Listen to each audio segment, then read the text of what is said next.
voice again tonight. Okay, so everything will be voice again tonight, so, let's do roll call. Oh. We just popped it.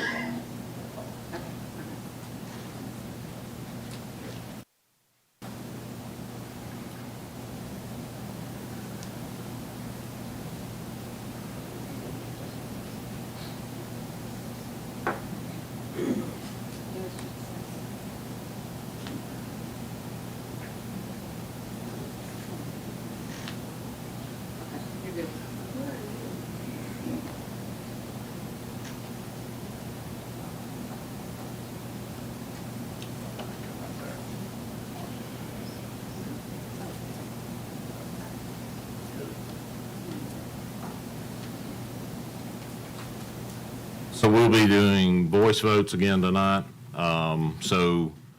Record the members present, if you will, please, which we have a quorum. So with that, I will move on to announcements by staff. Okay, thank you, Mr. Chairman. First, I'll remind you, like I do sometimes, to when you do speak, please have the microphone right in front of you and speak into it. That way we can make sure everything is recorded properly. You do have some written correspondence that you've been receiving related to a couple items on the agenda. A few of those pieces of correspondence have requested that the comments be read into the record. We won't do that. They're in the record because you received them and they're in front of you this evening. Items 23 and 24 have been withdrawn from tonight's agenda. You have a revised report in front of you related to item 26.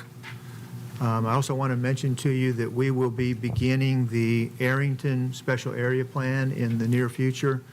You'll recall that we did area plans for each of the 4 existing villages in the past: College Grove, Leapers Fork, Grassland, and Triune. So we'll follow a very similar process for the Arrington Special Area Plan coming soon. And then finally, I'll mention to you that the next meeting of the Growth Plan Coordinating Committee is this next Tuesday morning at 9 o'clock. That's all I have. Thank you, staff. Thank you, Mike. The next item on the agenda is a public comment period. We'll have a public hearing in a minute on a couple of items, but the public comment period did not have anybody sign up. So that we will move on to consideration of the minutes from the last meeting. Do we have any comments on the meetings that were provided in your packet?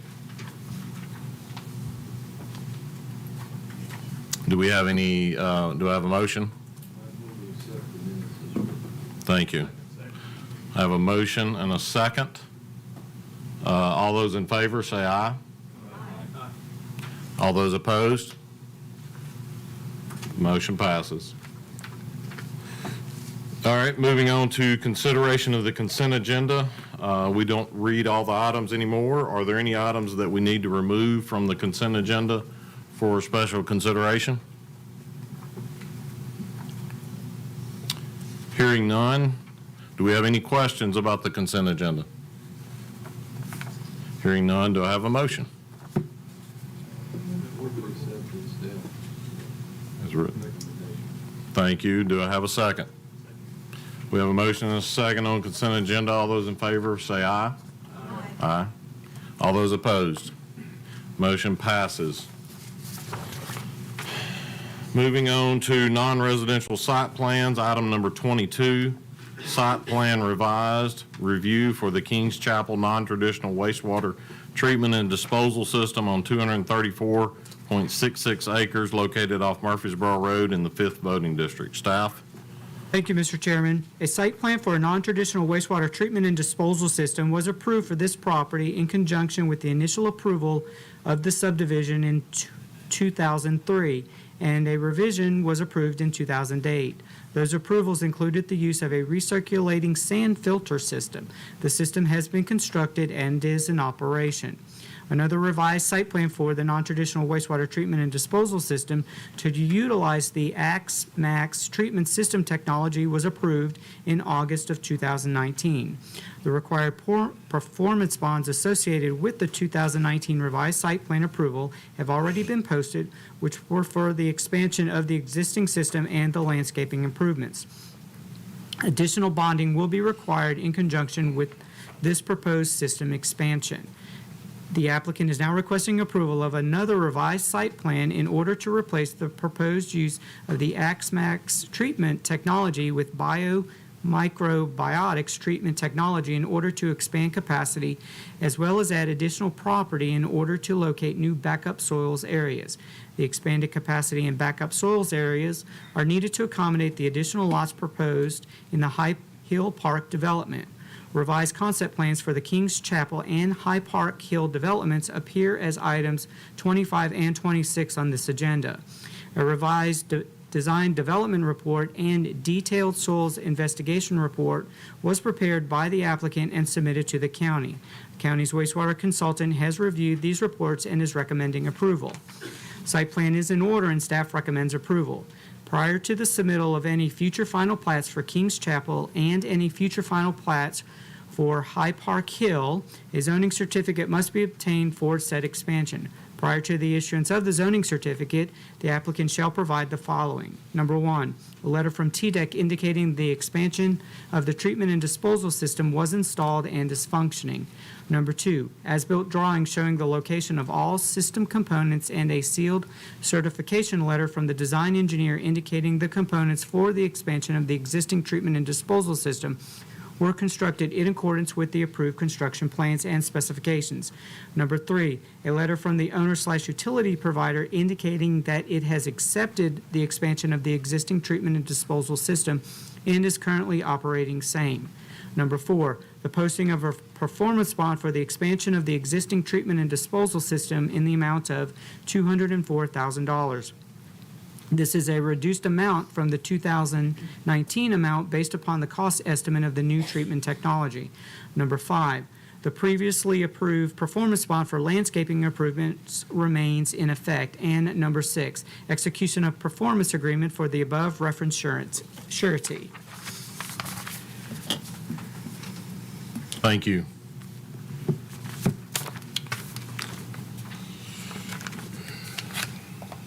Are there any items or anything to discuss on item number 22? Anybody have any questions? I do see. You got Robin. So, this new system is just for High Park? Or is it going to be open to like other developments or commercial down the road? It's a large plot of land. I was just wondering if it's just going to be specific for the new lots in Kings Chapel and the development next door. So currently, Commissioner, it is just for High Park Hill and Kings Chapel. So that we've received no indications that it would be expanded beyond that.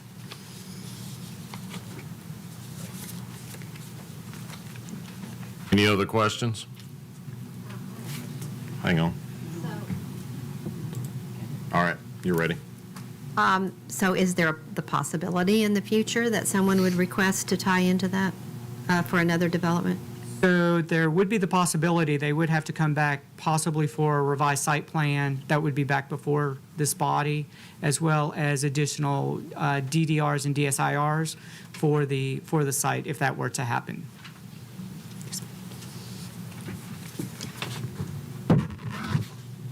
Okay, any further questions on item 22? I just have one more. Hang on. Who, Robin? Robin, please. So it could have, because it's such a large area of acreage, it could have possibility for other subdivisions to tie into it and commercial if needed down the road. That would require a revision to the site plan that you see before you. So currently, right now, it's only suited for the High Park Hill and the Kings Chapel. If they wanted to add any additional capacity to it, it would have to come back before this body.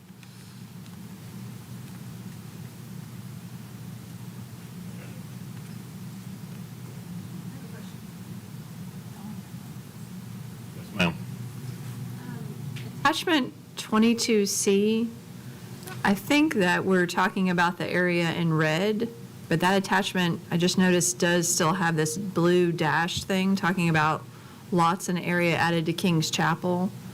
But with the new plan, should that be labeled differently? Or help me understand, I guess, the red versus the blue. It's the next attachment, not the one that's on the screen. It's like the next page, 22C. Can you talk- So the blue is the existing, what has been approved. And then, so what you see before you is the layout of the lots is only there for illustrative purposes. At this point, we have not yet reviewed it. We did all of the review for your item 25 and 26.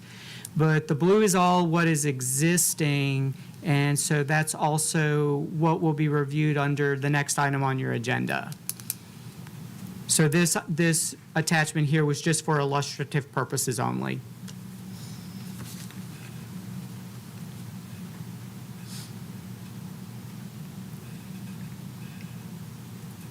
I guess my question's, I'm still trying to understand, or like wrap my head around the area where this wastewater treatment facility is being expanded to.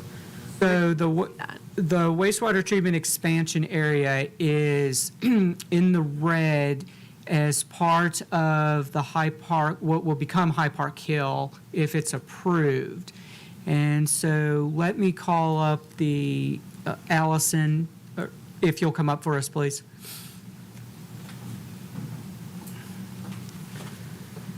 Good evening. I'm Allison Corolla from T-Square Engineering. With me, I have John Powell, the developer of the property, and I think he can speak a little bit more to your question. So the the red area, as Aaron said, are the new lots for High Park Hill. The blue area is the new lots for King's Chapel on the items yet to come. The location of the treatment center, or the wastewater treatment, is right below the southernmost point. That's the location of the treatment center. The drip fields are way up in the north right corner for these new lots. And this one in Fox property, where you see a number that says 479, the drip fields there are there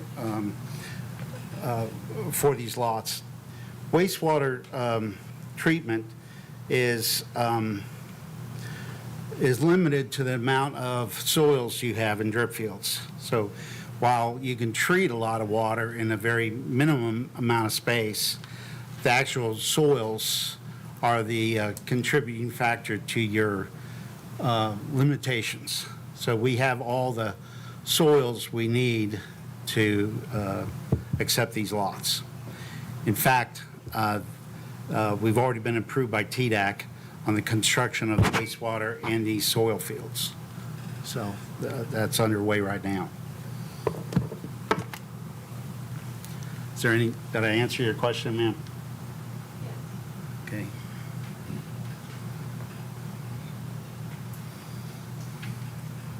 Don, you had a question? Yes, the new system that's going to affect with this, how many more lots will it serve than the existing system that's in effect? The existing system is some 66,000 gallons. The new system is 190,000 gallons. But they will both be operational. We won't completely abandon the one, but primarily we'll be using the biomicrobics wastewater treatment center. By the way, what we're putting in could actually treat solids. It could actually treat waste. Even though we're just treating wastewater, solids stay at the house. This system, $2 million, it can treat solids if need be. This, we're just doing the wastewater. Hey, Jessica, if you look at 22B, I think that's going to show you the two drip fields he was speaking of. Yeah, the green. In the upper right and then middle upper part. So, any other questions we have?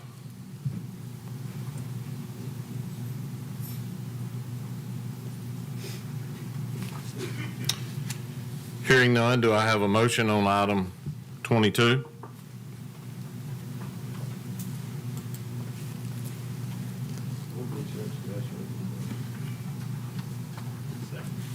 We have a motion and a second. Let's vote, please. All those in favor, say aye. Aye. Those opposed? Hearing none, motion passes. Moving on to the public hearings, item number 23 was withdrawn. Item number 24 was withdrawn. We're now moving on to item number 25.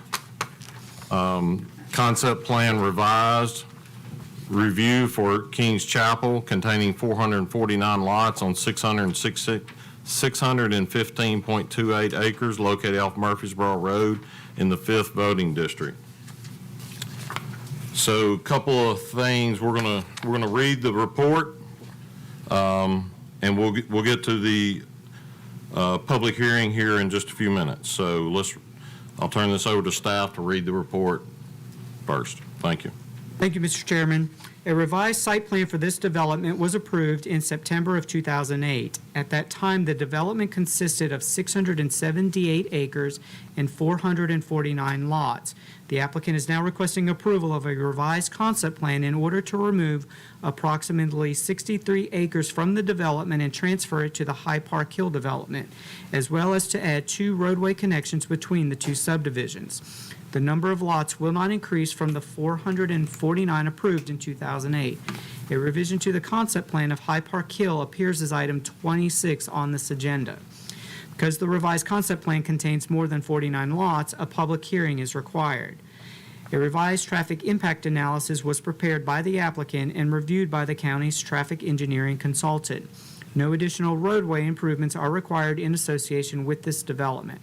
All off-site roadway improvements associated with the 2008 site plan revision have been completed.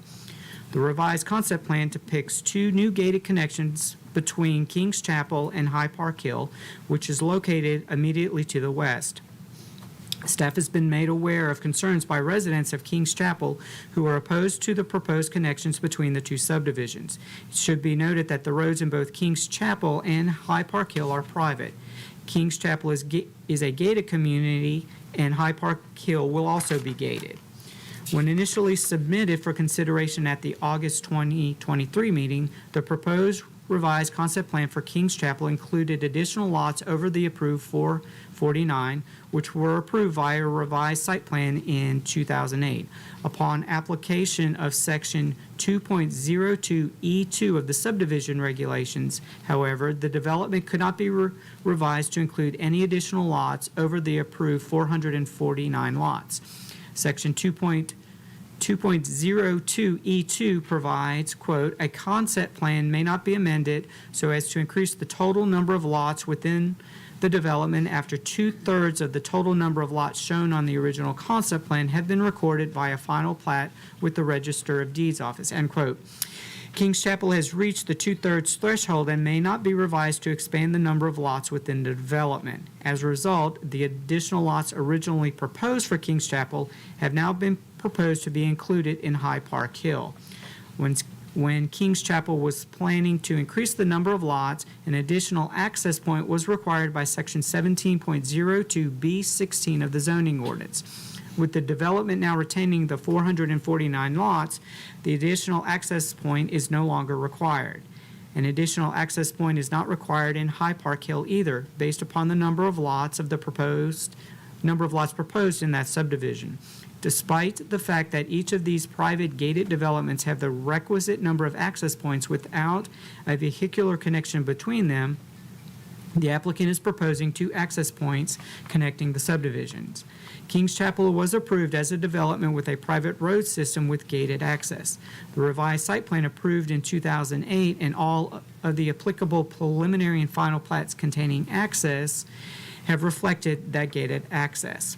The concept plan for High Park Hill was approved as a development with a private road system. At the Planning Commission meeting in October of 2020, during discussion of the item, the consultant representing the applicant advised the Planning Commission that the development would be gated. The approved preliminary plat and recorded final plat of High Park Hill reflect a private road system with gated access. It is important to note that the county has never approved a gated private road development to be connected to another gated private road development or to a public road development. Subdivision regulations recommend an arrangement of road connections between adjacent properties when such continuation is necessary for convenient movement of traffic, effective fire protection, efficient provision of utilities, and where such continuation is in accordance with the adopted plans. Section 3.03A7.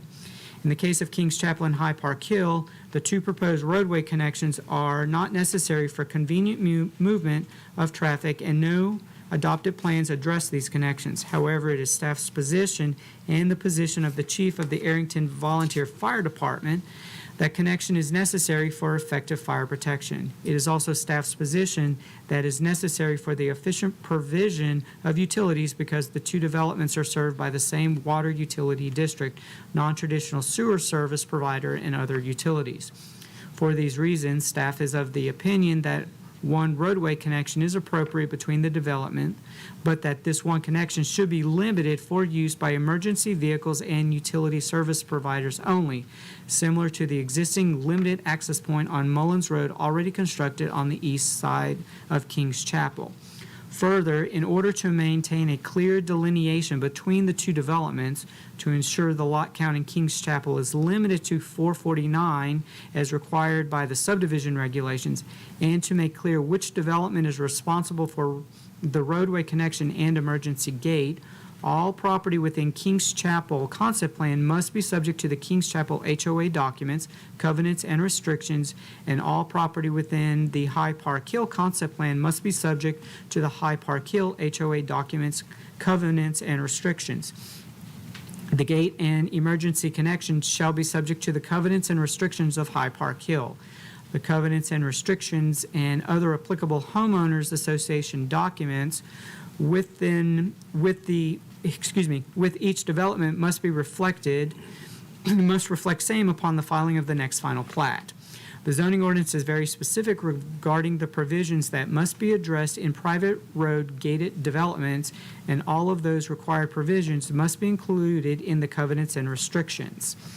Based upon staff's evaluation as described above, staff recommends that there only be one connection between the subdivisions rather than two, and that the connection be accessible by emergency vehicles and utility service providers only.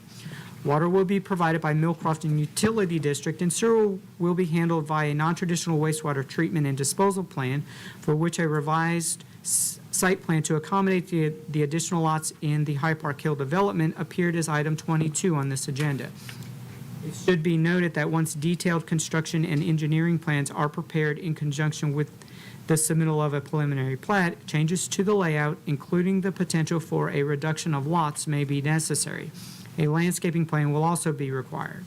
Provided that item 22 on this agenda is approved, staff recommends approval of this revised concept plan with the condition that there only be one gated connection between the Kings Chapel subdivision and the High Park Hill subdivision, and that access be restricted to emergency vehicles and utility service providers only. Staff also recommends that the following conditions be met at future stages of development. The preliminary plat must address the following. Number one, submission of roads, drainage, and erosion control plans for review and approval by the county. Number two, submission of water plans for review and approval by Millcrofton Utility District. Number three, submission of applicable construction plans for required wastewater disposal facilities to TDEC, the county's consultant, and staff.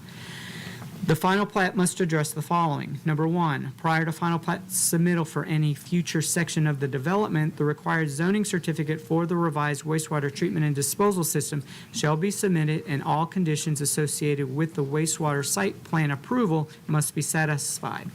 Number two, Prior to consideration of final plat approval, the applicant shall submit HOA documents for review and approval by the county attorney's office.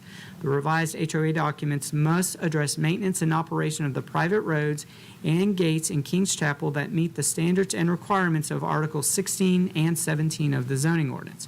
The HOA documents must be submitted with the final plat, and the approved HOA documents must be recorded concurrently with the recording of the final plat. Establishment of performance bonds for roads, drainage, and erosion control. Number 4, establishment of a performance bond for water improvements in favor of Mill Crofton Utility District. Number 5, establishment of a performance bond for the wastewater collection system. Number 6, establishment of a performance bond for landscaping improvements.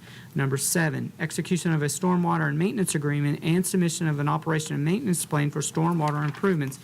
And number 8, providing 2 copies of the approved final plat in DWG format on recordable media based on the Tennessee State Plan Coordinate System prior to signature and recording of the plat. One additional item, Mr. Chairman, there are additional materials related to this item on your desk in front of you. Thank you.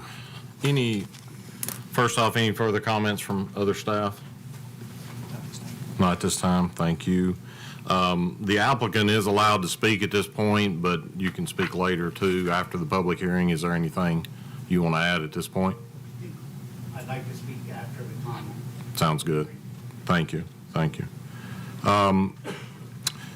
Before we open the public meeting, are there any immediate questions from Planning Commission members? I have a question, Chairman. Yes, sir. Yep, ready. Go ahead. Can you explain how the gates between the 2 developments work and how it restricts access to only emergency or utility vehicles? Mike, do you want to help me with this one? Well, typically, there's a literal gate that can only be opened with a radio frequency that is used by the emergency service providers or someone who is authorized to use that. That's the most common way that is done. I think that some people use collapsible bollards where they block vehicular access, but there's a little key that only certain people have that allow them to be pushed down to let emergency vehicles cross. So the exact method hasn't been identified, but those are the 2 common ways that access is restricted. Is there a standard or a level required by the county as far as restricting access? I could think of a situation where you just have 2 swinging gates. Is that restricted where anybody could just kind of open them up? Or does that restriction have to be a method to where a general member of the public cannot open the gate? It does have to be a situation where a member of the public, well, unless you are an emergency provider or a utility service provider, you will not be able to access through there. Yeah. Okay, thank you. You're welcome. Any other questions at this point? So, getting ready for the public meeting, in the county, or in the bylaws for the Planning Commission, we define the public meeting and how that can occur. On item number 25, we have 17 people that have signed up. Per the bylaws, it is a 30-minute public meeting. Each person that is signed up gets 3 minutes total, or you can do the reduced amount of time.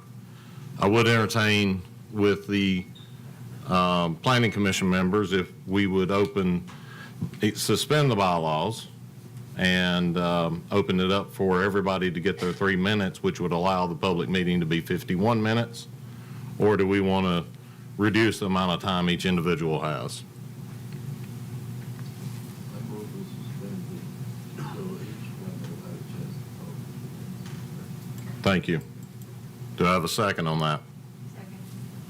We have a motion and a second to suspend the rules and allow for 51 minutes total public meeting. Mr. Chairman, Yes, sir. Yes, ma'am. it's actually a motion to extend the time for the public hearing to Yeah. allow 3 minutes per. We're not suspending any rules. We're just Yeah. extending. Yes. Make that clear. I might have heard that from Mike, but we'll, yeah. Good point. So. Like you said, it might have. Might have.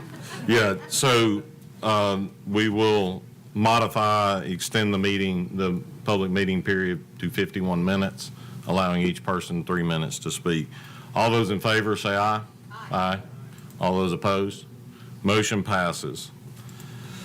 Couple of ground rules, so I'm going to call names as they were signed up in order. And I apologize, I should be able to get pretty close on everybody's name. I will do my best. I ask that you state your name, and I state your county of residence. You don't need to say your address. We do need to know your county of residence. And if you are representing somebody else, we need to know that as well. Please disclose that. And with that, we will open the public meeting. Our first speaker is Greg Cooley.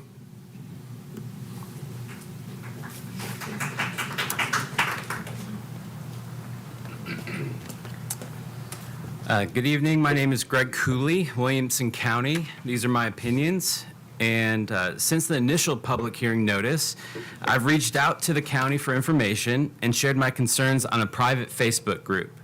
Shortly after, the HOA Board of Kings Chapel, appointed by the developer and some who are here tonight, attempted to fine me $10,000 for speaking out. Let me repeat that, $10,000. These tactics, which seem to be designed to curb my First Amendment right to participate in this process and express my opinions, have been shocking to say the least. Today, I'm asking the Commission to deny approving this plan as proposed. When the applicant submitted the prior proposed concept plan, they planned to add additional lots into Kings Chapel, but the county told them the extra lots beyond what was approved in 2008 had to be removed because it was against the rules.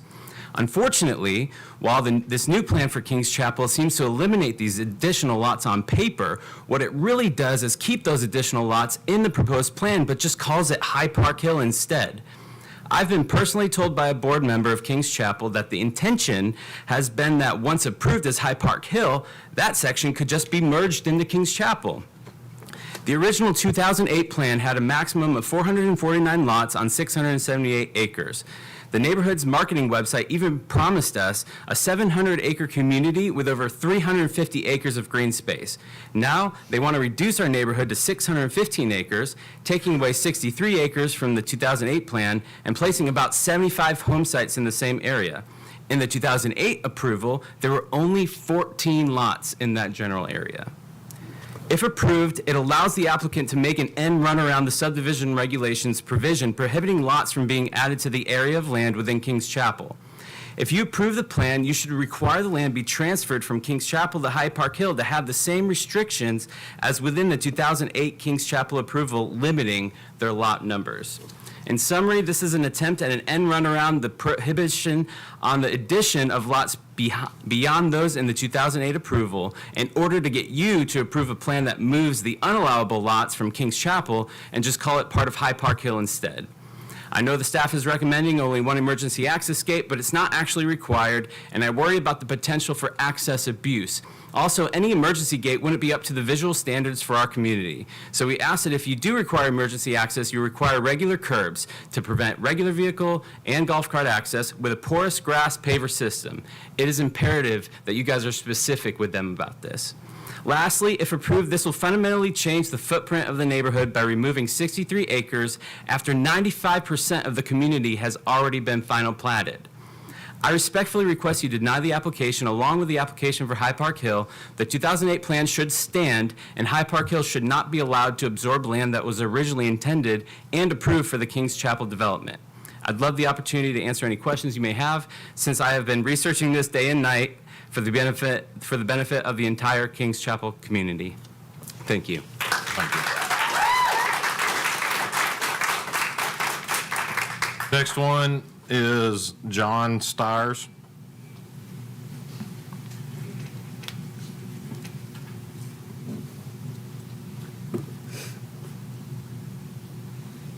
My name is John Stiers, Williamson County, resident of Kings Chapel.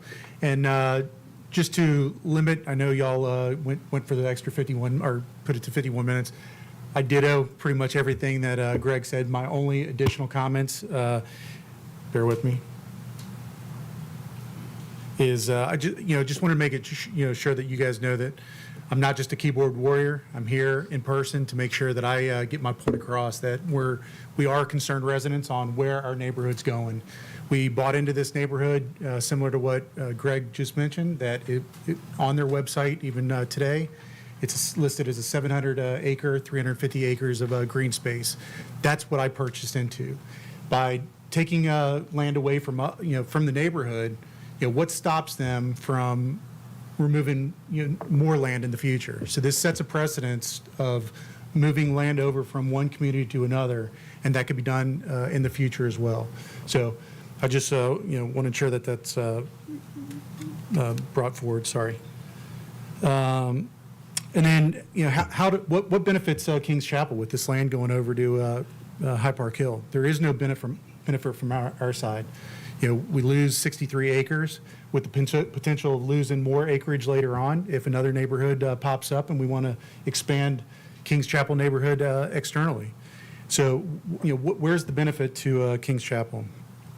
And like Greg said, if approved, there should be clear delineations between the neighborhoods, as well as defined property lines with fences, and it must meet the Kings Chapel standard of gates.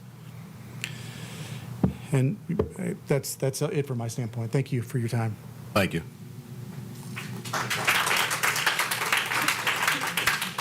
Next person is Warren Gardner.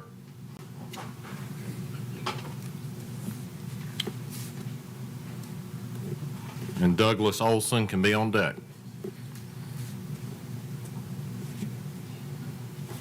Warren Gardner, a resident of Williamson County. I appreciate the opportunity to speak to you this evening. The situation with the recent Kings Chapel concept plan dated August the 25th is confusing and distressing to me and my wife. Why do we have to accept this reduction of the developer's promised acreage of 678 down to 615, blah, blah, blah. Anyway, why accept the commitment? He's choosing to stick with the 50% open space commitment, but reneging on the 678 commitment. What are we going to get in return?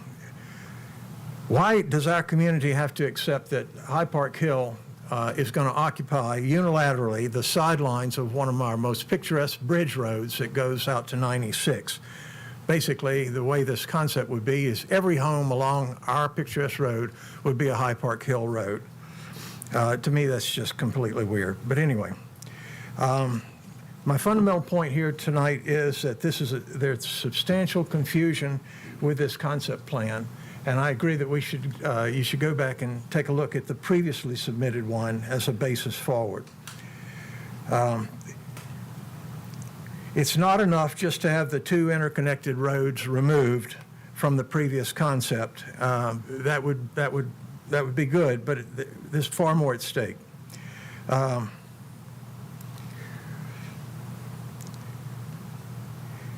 I would say that basically, as a resident, we've been kept in the dark about much of this process, and that will still be the case if the county does not allow our community to regroup before final approval is given. And so I hope and I presume that this concept plan that's put forward tonight for 8/25/2023 is not the final. I certainly hope not.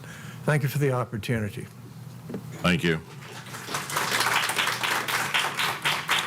Next one is Douglas Olson. My wife and I will waive our right to make a comment to those. Perfect. Thank you. Moving on so Kathleen Olson is waiving her rights, so I'm going to public comment. Number 9 is Christine Holland.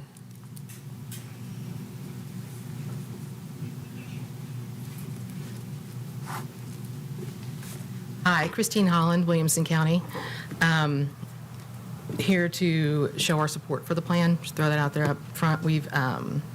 We built our house starting in 2021 in Kings Chapel, And from the get-go, been able to see the development team throughout the community and talk to them on a regular basis about what what plans are for the neighborhood. So when this came up, obviously, with roads and land being talked about changing hands, we were able to talk with them on a regular basis, continuing about what those plans are, because obviously there have been a lot of changes over the past several weeks, even with these with the developments. So, kept the communication lines open, been able to talk with them about their strategy. We've been super pleased with the neighborhood thus far.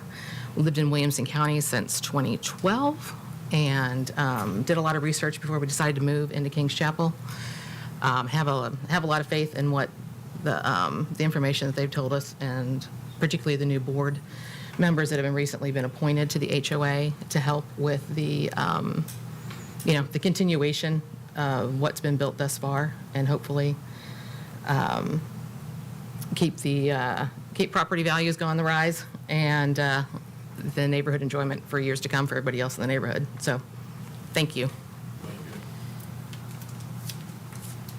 Moving on, the next one is Scott Dornbecker. Hopefully I got that right.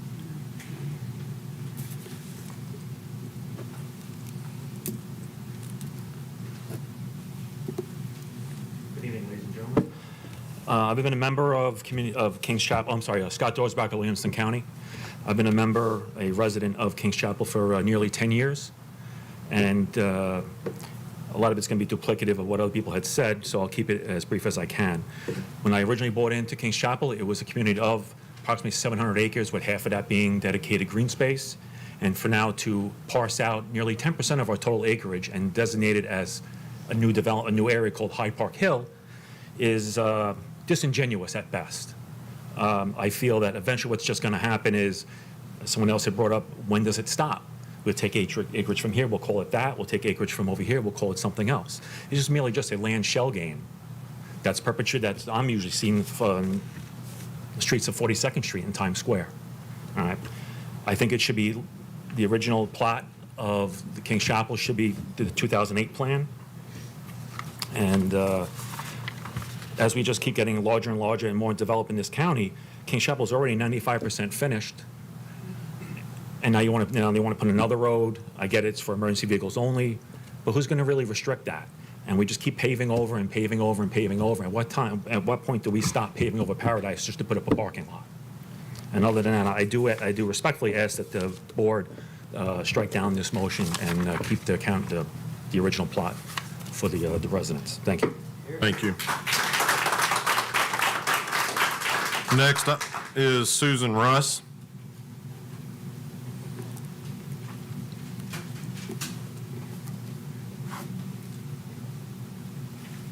Hi, I'm Susan Russ from Williamson County.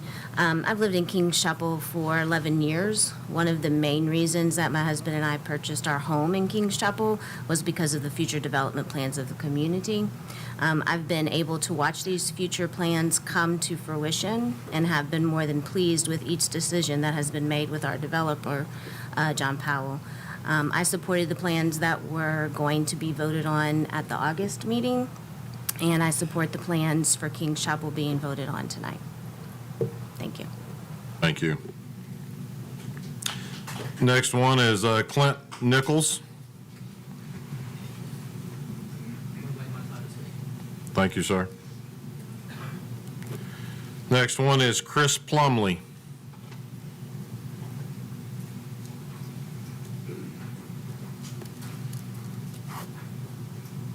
Thank you. Chris Plumley, Williamson County. I've lived in Kings Chapel for over 16 years. Seen a lot of changes in that time. And I love the direction and consistency of the home designs, and I've enjoyed the vision that our developer John has maintained with trees, rolling hills. I've seen the neighborhood go from nearly undeveloped and uninhabited to a realization of a vision that includes a beautifully appointed clubhouse, swimming pool, quality food service, a community vegetable garden, and finally a secluded dog park complete with seating and access to fresh drinking water. So I've seen amazing things happen at King's Chapel over the last 16 and a half years. And in my opinion, John has always had the best interests of the residents in mind. And this has not changed with what was going to be the new section. So as a resident of King's Chapel, I am of the opinion that the homeowners associations themselves should have the final say in how these new sections within existing subdivisions should be set up instead of the county. Thank you. Thank you.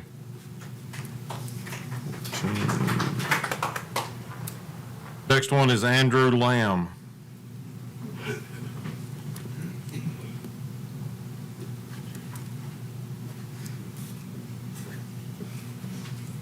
Hey everyone, Andrew Lamb, Williamson County. My family and I are actually recent residents of the county and have had our eye on lots at King's Chapel for some time. As I think pretty much everyone in this room has spoken to, it seems that there's no argument that King's Chapel is a wonderful community. It's great people, it's great homes, great amenities, beautiful lots, beautiful landscape. My family and I have been wanting to move there because it seems like a great place to raise kids, seems like a great place to put our roots down for a long time.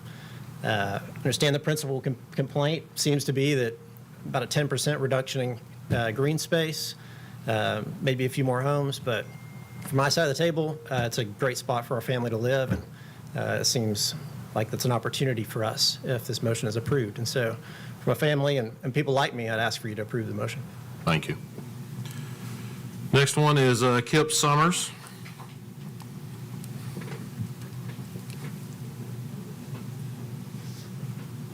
Hello, Kip Summers, Williamson County. I've also lived in King's Chapel, lived there for 14 years, and I too have seen, like a previous gentleman said, I've seen a lot of changes in the neighborhood of the 14 years that I've lived there. I've basically flown kites with my two kids growing up in places where some of these new folks are having a hard time with the 10% reduction. Their houses didn't even exist. So seen a lot of changes in the county during that time, seen a lot of changes in the neighborhood, and I've got full faith in Ashby Communities and John Powell and how he's done things with the neighborhood, and I'm just here to lend my support to that and say that I don't really have anything else to add other than I do think it's a great neighborhood, and I think the county's done a great job with all of the zoning and all of the required things, and if they meet those requirements, I'm not really sure why we'd be opposed to that. Thanks. Next one is Steve Perino.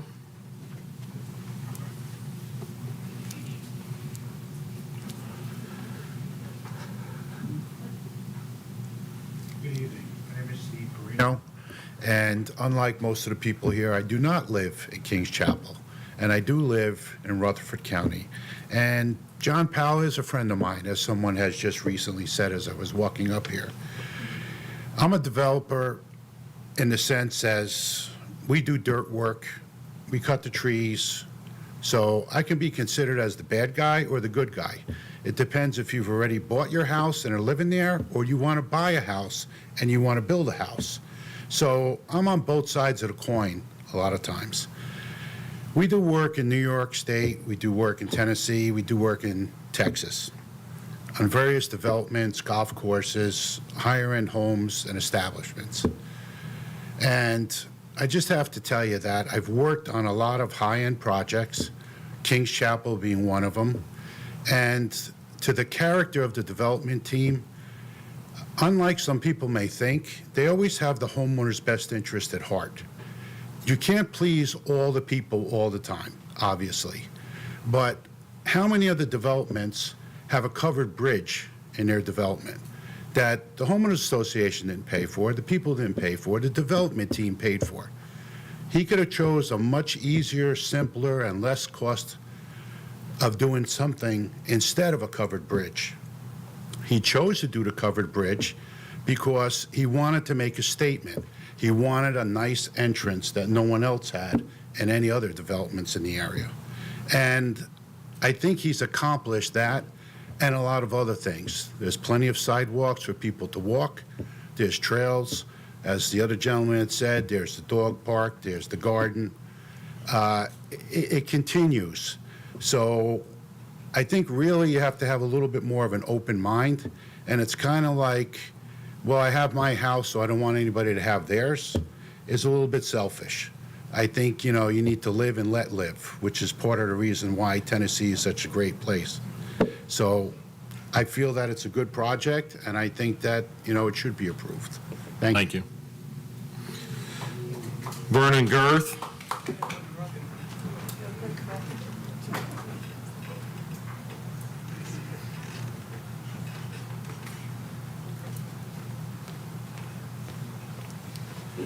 Good evening, Chairman, Planning Commissioners. Vernon Girth, Williamson County.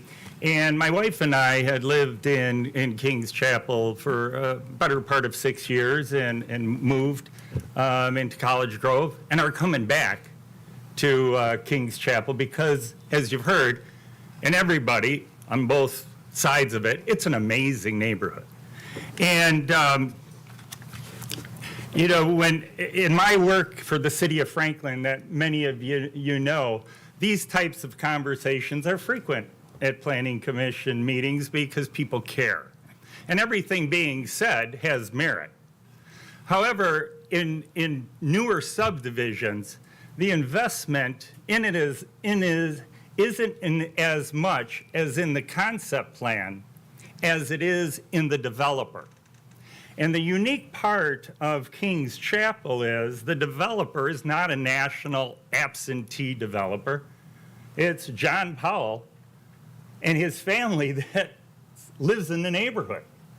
And that alone adds value to a community because he and his team have a vested interest. And as this community evolves, more of the residents will be appointed to the HOA board.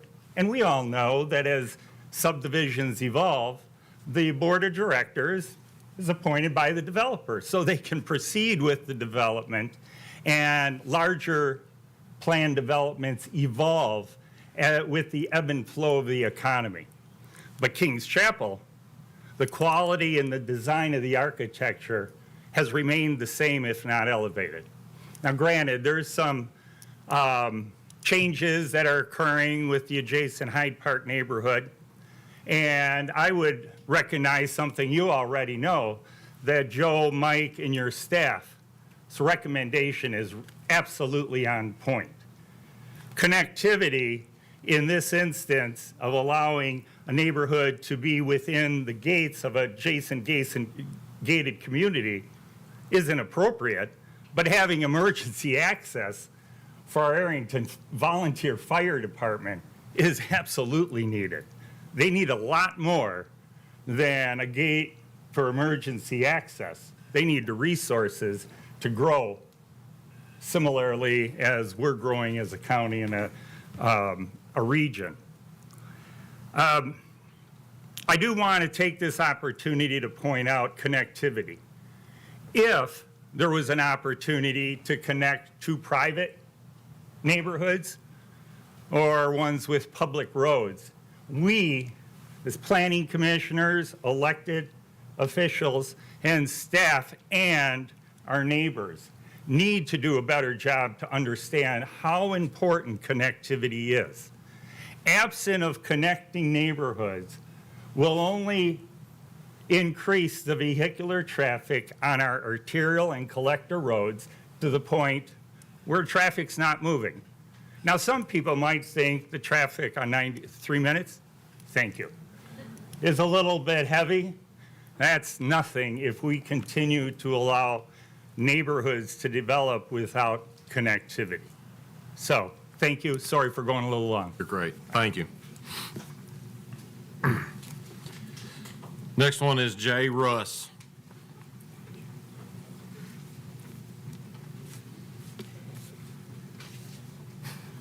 How y'all doing tonight? My name is Jay Russ. I'm Williamson County. I live in Kings Chapel.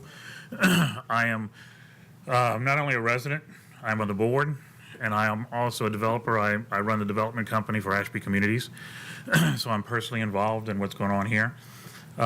couple of things, and had a long speech, and I was going to do this. I just want to kind of touch base on some things that I heard. Unfortunately, I'm sorry that we're here at this point.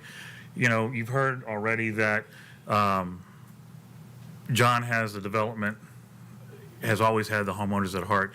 You know, I've been out there for 11 years, and I can tell you it's the same thing. And so you take this personally when people attack you. And I know you've heard some things tonight, and I'm not going to start going back and forth, but, you know, a lot of things you've heard tonight, yes, some has merit, but some of the things that were originally said and why they were done is absolutely not correct.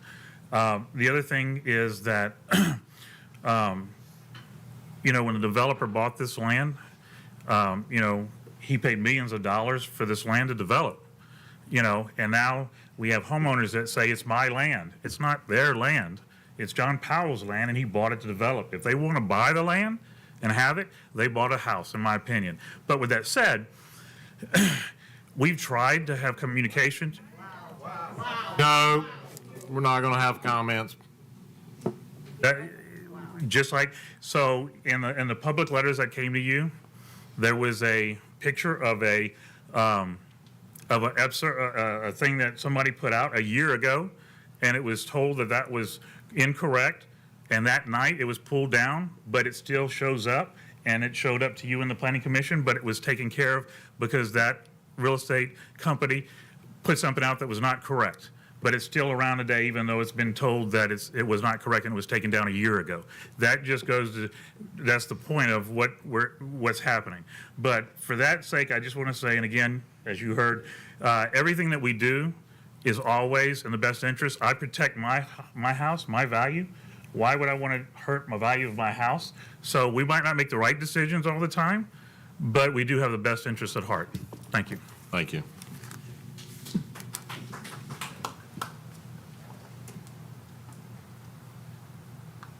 We have George Regis.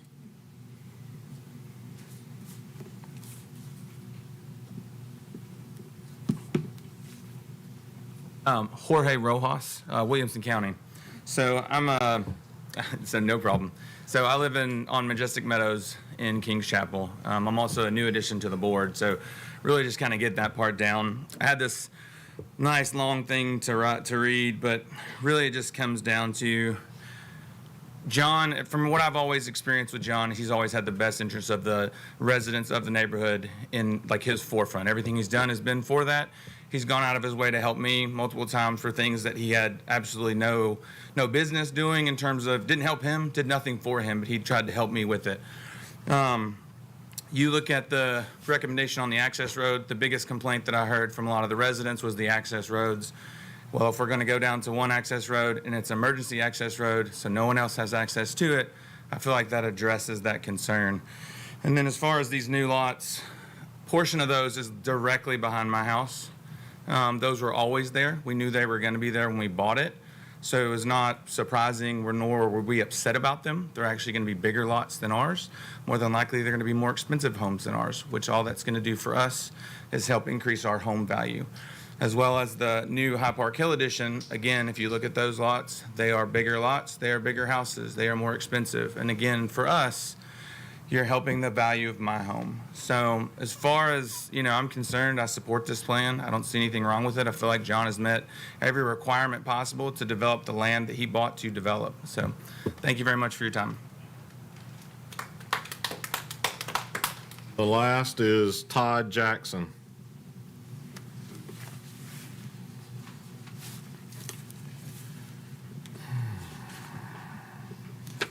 Good evening, Todd Jackson, Williamson County. I'm going to start by, and I'm a resident of Kings Chapel. I'm going to start by rejecting any assertion that a previous speaker represents the neighborhood. Nobody asked me for their permission. They do not speak for me. Can you speak in the microphone? Oh, can you hear me now? How about now? I've practiced law in Williamson County for the last 26 years. And as a real estate attorney, I've had a chance to work on just about every development in this county, including Kings Chapel since almost the very beginning. And after representing the developer association for 10 years, I chose to buy a house in Kings Chapel over all others in the area because I was very impressed with not only the neighborhood, how it was run, and the developer especially. I've seen John make investments quietly with his own money in the development that homeowners have no idea what he has done to make that development. It has, everything he's done has added to the fact that this is, in my opinion, the best neighborhood in this area, and he continues to do that from inside and usually quietly without any fanfare. So as for any changes to the original plan, I dare anybody to find a single development in Williamson County or anywhere that's never had a change from its original plan. That's just a silly argument, and I think is not a serious argument. So I fully support approval of this plan, and I hope you will approve it. Thank you for your time. That closes the public hearing for item number 25.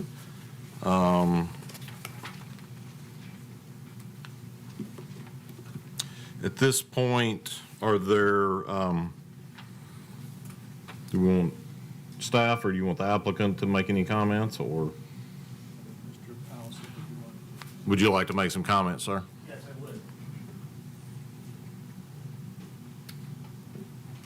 I'm going to address a few of the things that were said by some people. And the one man that said he got a $10,000 fine from the HOA board is correct. He did so, and I might add that I abstained from that vote, and all the rest of the board members, which are all homeowners in Kings Chapel, levied this fine against him for spreading propaganda and untruths on a social Facebook page. He said that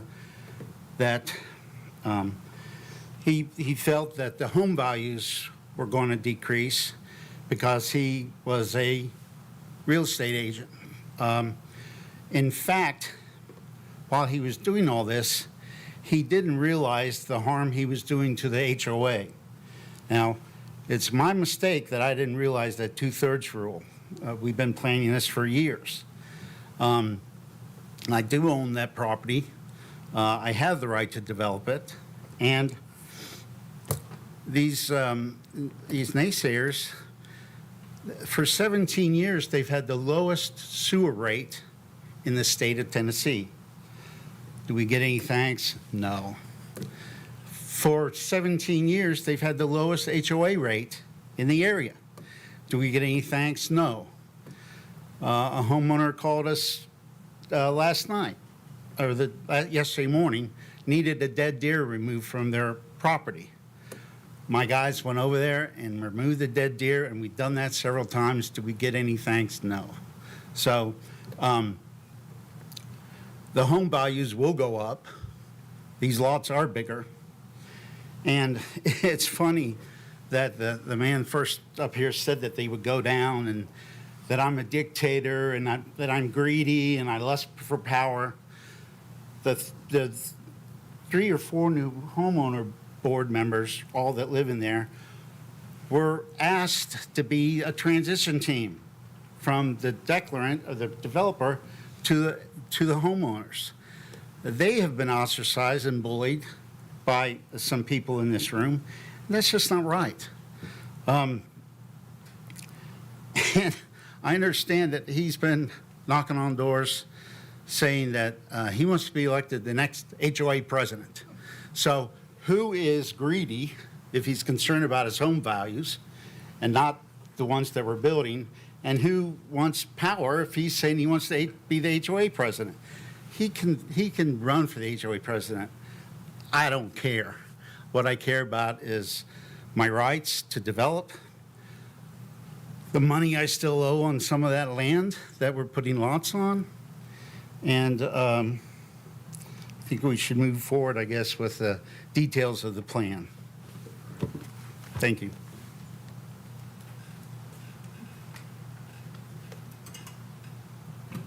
Staff, you have any comments? Have you answered questions? So we'll move on to opening questions up to the planning commissioners. And Are there provisions in place to dictate the construction of the fences and gates to maintain the aesthetic feel of King's Chapel that were talked about during the description of the project? Aaron, is there anything in there today about the gates, or is that something Mr. Powell needs to answer for us of what the new gates would look like? Yes, the emergency gate. There was a concern about the aesthetic feel would change of King's Chapel when High Park was put in. So are there provisions in place with the county to guarantee that the aesthetic feel is kept the same between High Park and King's Chapel with the fences and the gates? There's not. I mean, and right now, the staff's recommendation is that the emergency gate is on the High Park Hill side. And so it would be subject to the High Park Hill. As far as any aesthetic controls over fencing in King's Chapel, that would be addressed by King's Chapel and its homeowner association and its covenants. The county doesn't generally get into that type of prescriptive regulation.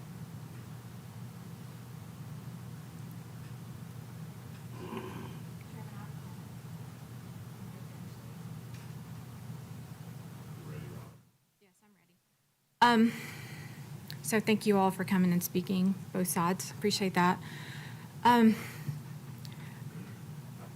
I've read the letter from the chief out at Arrington Fire Department, and I mean, I agree the fact that there needs to be some kind of emergency access for both subdivisions, if you will.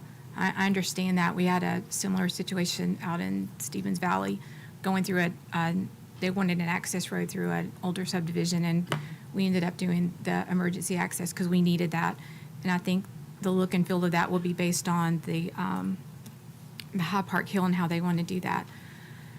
And I understand in our regulations, even though you have all this land that's common area, open space, that even reducing it by the 10% still meets our open space regulations. I understand that. And I don't agree with making the two independently private subdivisions one big huge community, because that's not what they are. You have the King's Chapel community, that's a private gated community with private roads, and you have, the new High Park Hill community. They're not two communities.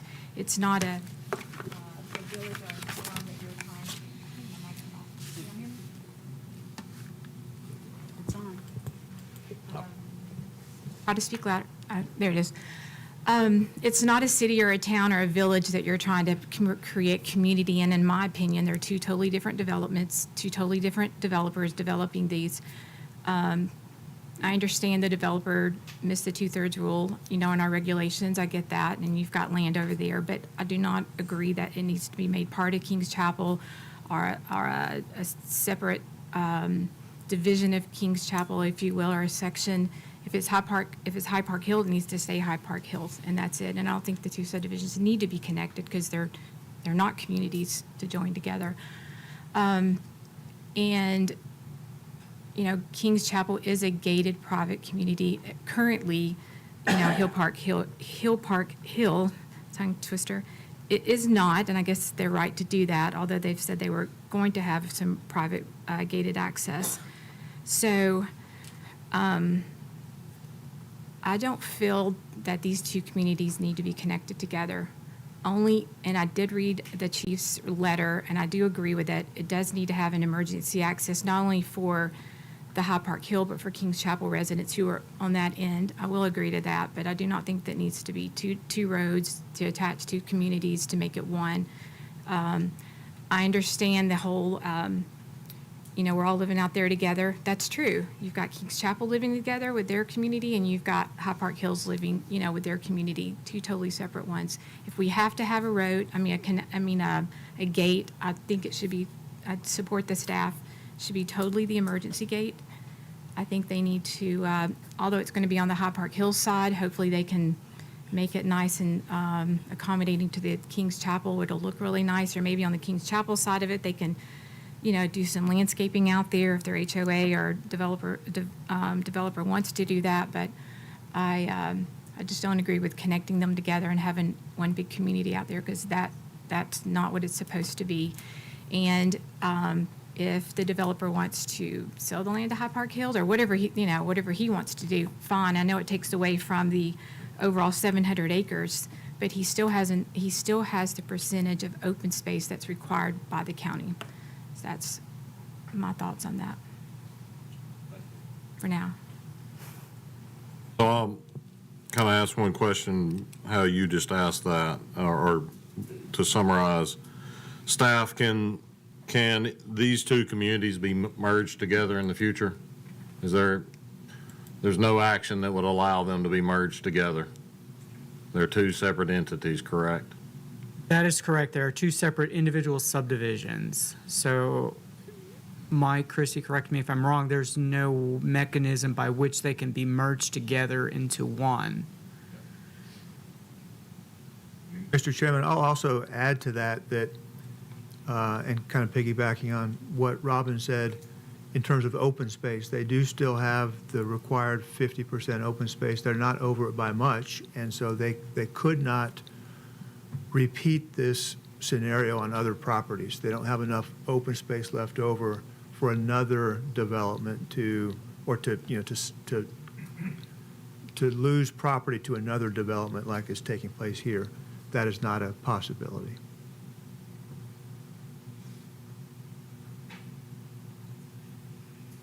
Thank you. Any other questions? Yes, sir, Don. Just to clarify in my mind, the county is not requiring, it's not going to be one of the county's requirement that they have this access. This would be between the homeowners association and the developer. Is that correct? Mr. Crohan, the staff recommendation is that there be one gated access between these two subdivisions, and that one gated access point be restricted for use by emergency vehicles and utility service providers only. That is not in our bylaws or whatever to require that of them. This is up to them. I'm concerned about other communities coming back in the same way. They have a gated community which is a closed-in community, and now others want to come and join in with access. Are we going to require that in the future, that they have access, emergency access between subdivisions on private roads? That would depend on the configuration of the neighborhoods and some other factors. In this case, staff does not feel it's appropriate to have vehicular connection between the two private gated subdivisions, but our fire chief has requested emergency access, and we feel it's appropriate in this case, given the layout and proximity of these developments, to require that. Yes, sir.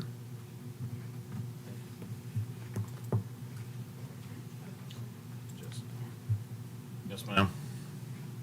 So my understanding is the plan that was submitted shows two connections. The staff is recommending one emergency-only connection. Can we talk about where that happens, like just to be clear on, or do we have clarity on which connection we're recommending at this time? Do we have that? Good evening, Allison Corolla with T-Square Engineering. I'm here to answer any questions. So specifically looking at the High Park Hill plan, there are two connections along that access road. We're going to call it the south access and the north access.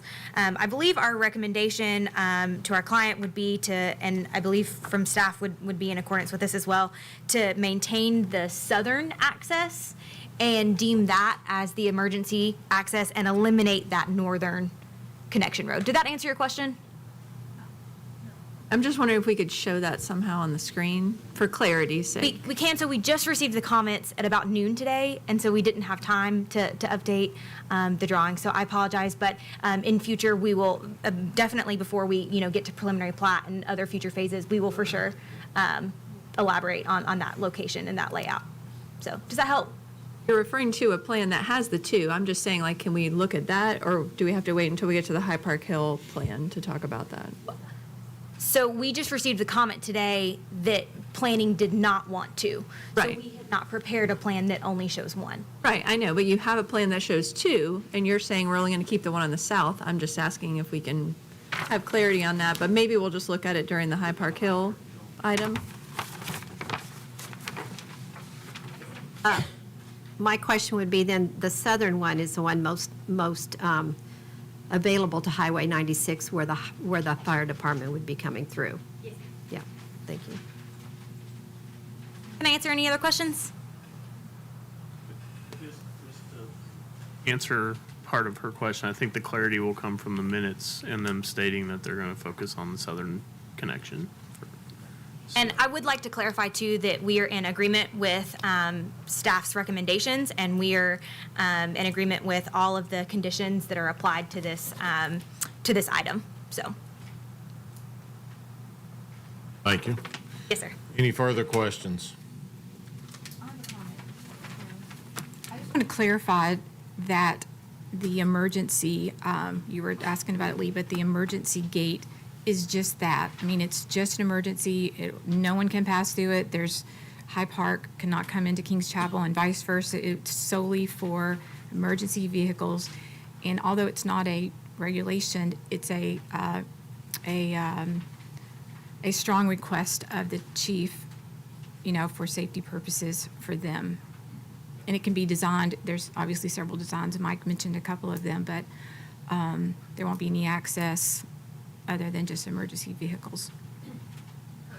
And these subdivisions will remain two entirely separate subdivisions. They will not have combined HOAs, anything. The only access would be that strictly emergency access per the request of the fire chief. So they would continue to remain two separate entities, two separate communities, et cetera. Yes, ma'am. At the developer, the portion the developer talked about that he thought he could bring into Kings Chapel, it's not going to be High Park Hills. Is that going to be High Park Hills? That's going to be part of their subdivision now. It has no connection to Kings Chapel at all, because on our map here, it still refers to it. I mean, I know it's not updated, but it refers to it as still Kings Chapel, so it will be completely part of High Park Hills.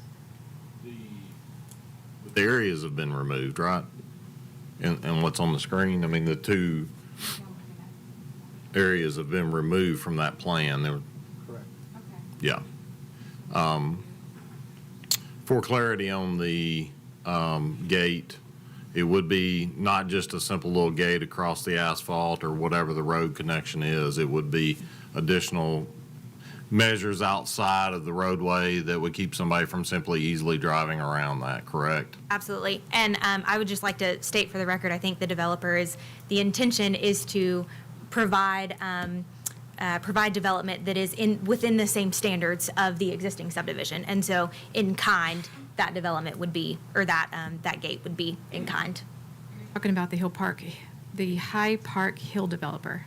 The emergency access gate. That's part of the High Park Hill. Both developers, yes. I have confidence in both. But ours talks about this talks about being a part of High Park Hill, not Kings Chapel, so that would be their decision on how they.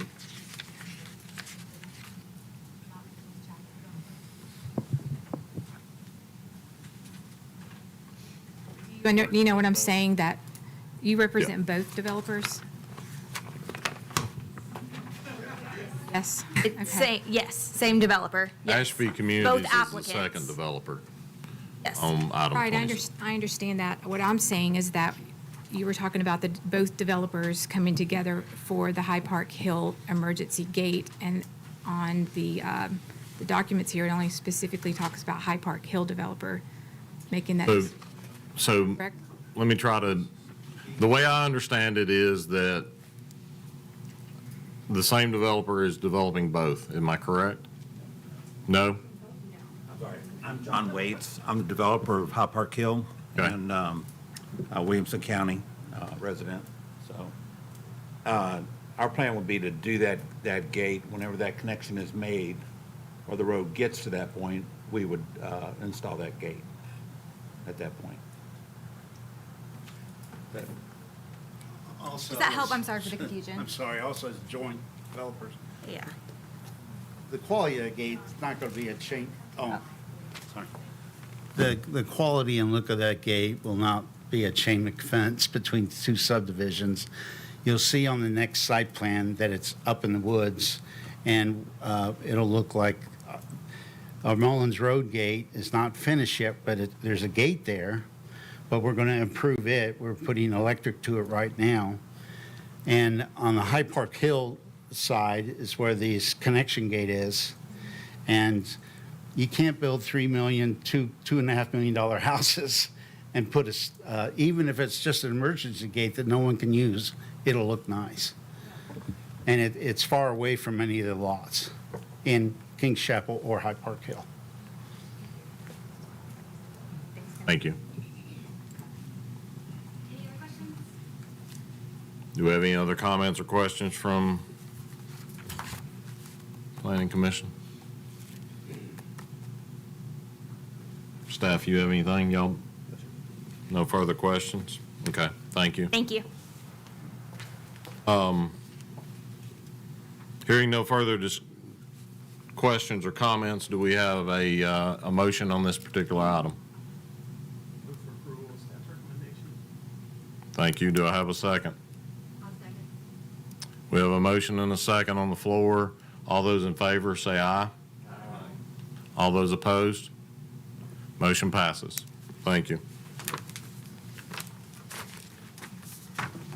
Moving on to item 26, revised concept plan review for High Park Hill subdivision containing 235 lots on 356 acres located off of Murfreesboro Road in the 5th voting district.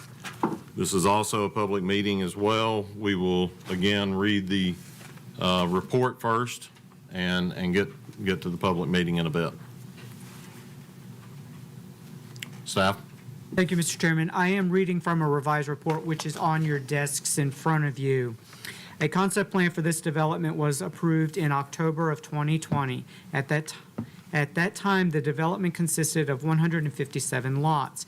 The applicant is now requesting approval of a revised concept plan in order to add 78 additional lots and approximately 195 acres to the development, 63 acres of which are being transferred from Kings Chapel, as well as to add 2 roadway connections between the 2 subdivisions.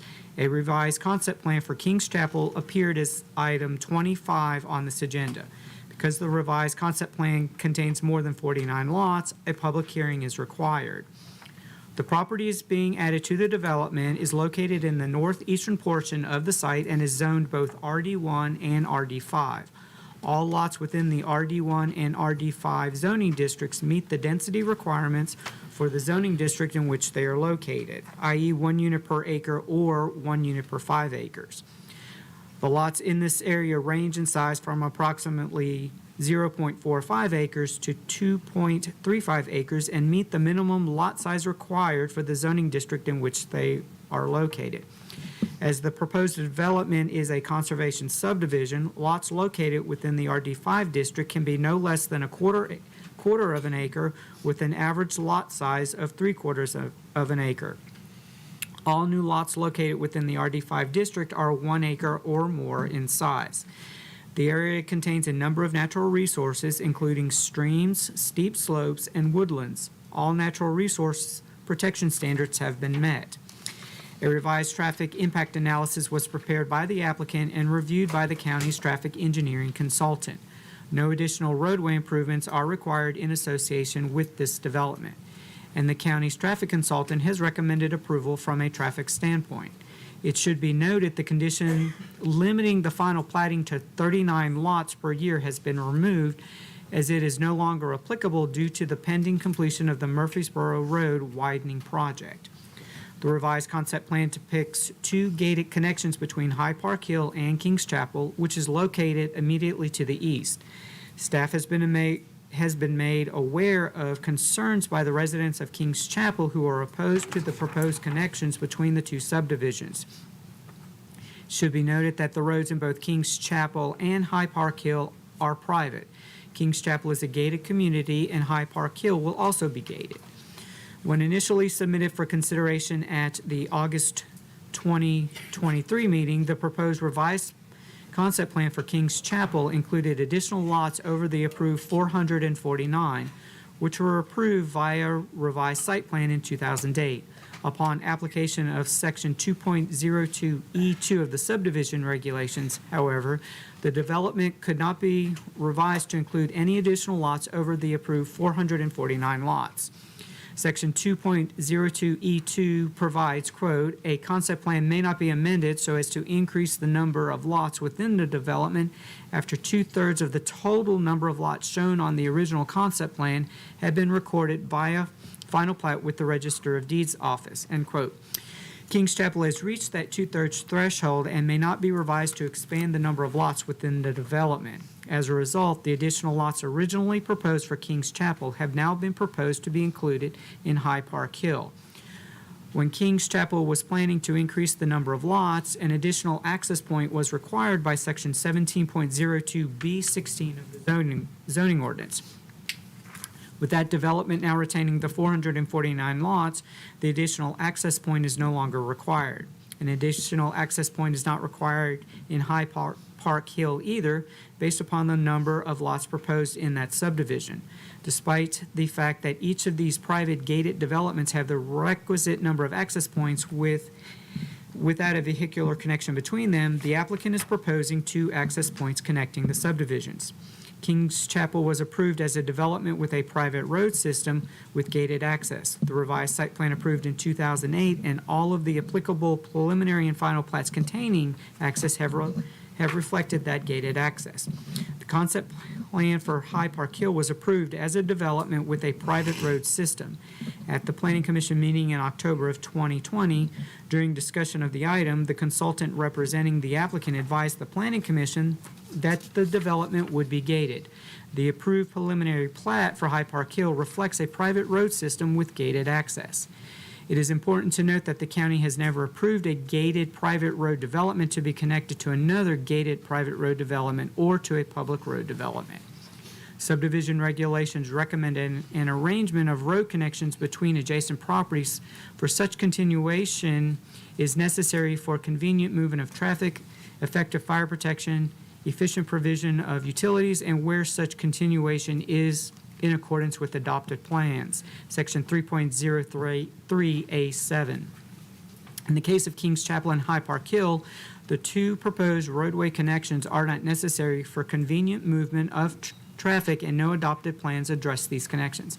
However, it is staff's position and the position of the chief of the Arrington Volunteer Fire Department that the connection is necessary for effective fire protection.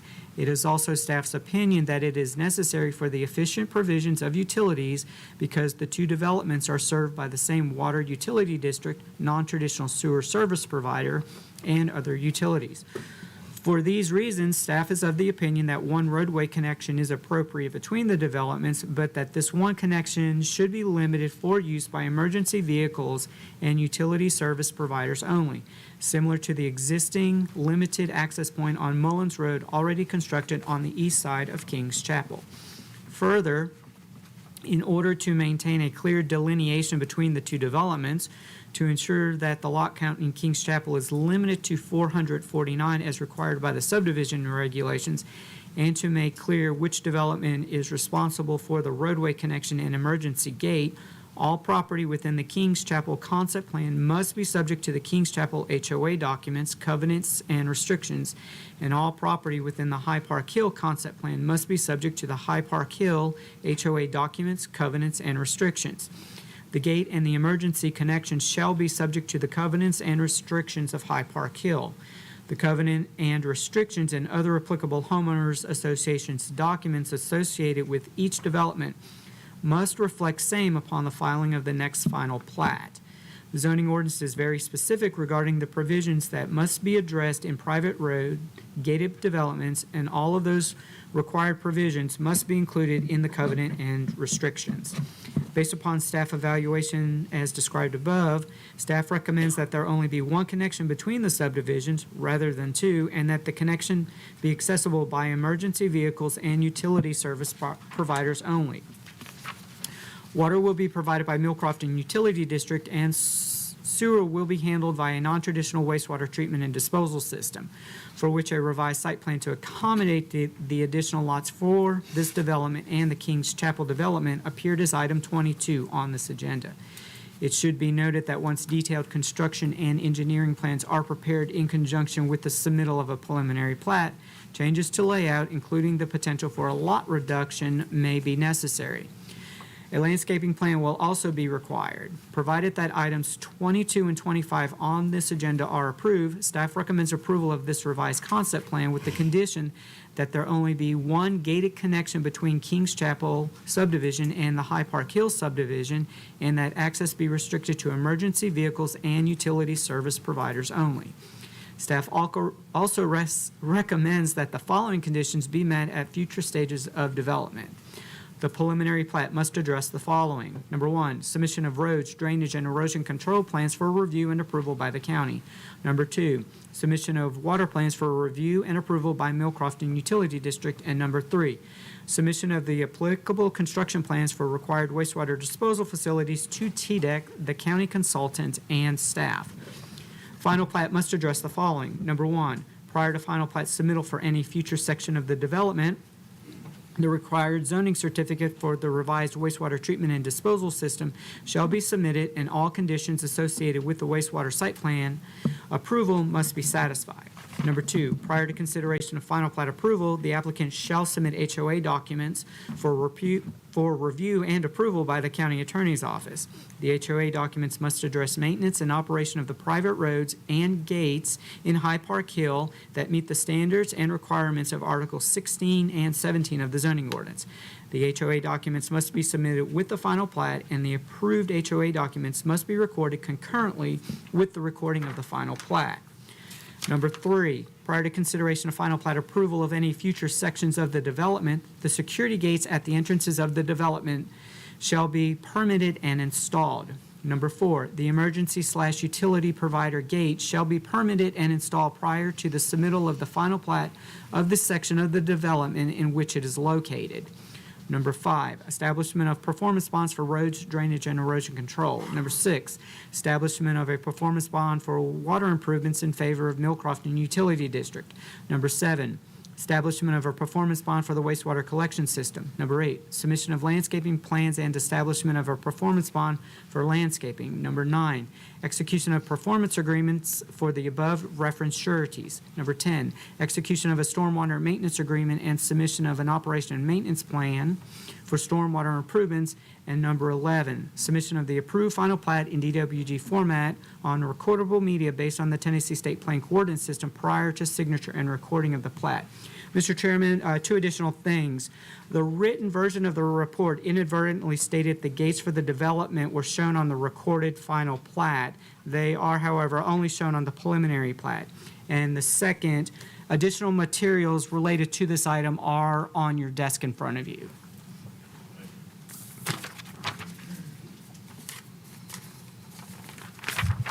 Are there any other staff comments, Mike, or? Does the applicant desire to speak at this time? Yes. Okay. We have John Waits and I, I'm sorry. John Waits and I have a joint request on page 5 of 5, item 3, prior to consideration of final plat approval of any future sections of the development, the security gates at the entrance, and that to us means Highway 96, of the development shall be permitted and installed. We feel that we would request that it instead say that after 80% of the construction on houses and roads have been completed, that we install the gates. There's hundreds of trucks going in there every day now, and I think putting an unmanned gate system there would be very problematic. So that's our request, that we be allowed to put it in at a later time. Thank you.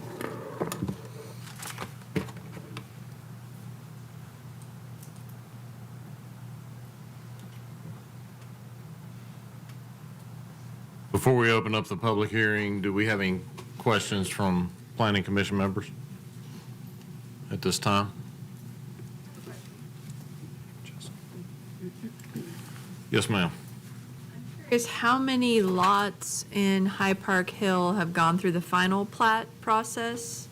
So that we'll understand like what that ratio is. I know we said on King's Chapel, it was past the 2/3 threshold. I think on this one, maybe is it just phase one that has a final plat? Commissioner, this High Park Hill has two sections. It's a total of 78 lots. Is that correct? It's 78 lots. Of the 235, Of the, but now 235 is going up. yeah, so it's just 78 of the 235 that have been final platted and recorded. That is two sections, section 1, section 2. Is that what I hear? That's correct, yes, sir. And, okay. And I'm going to ask one more question of Mr. Powell.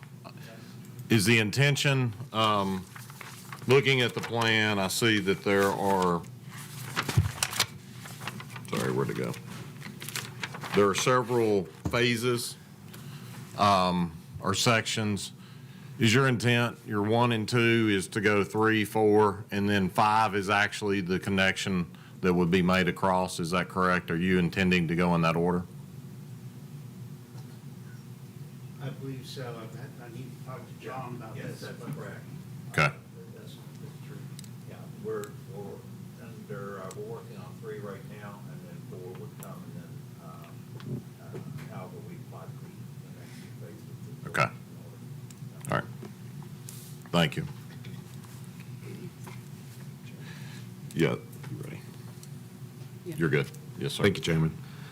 On the number 4, the requirement, the emergency utility provider gate shall be permitted and installed prior to submittal of the final plat of the section of development in which it's located.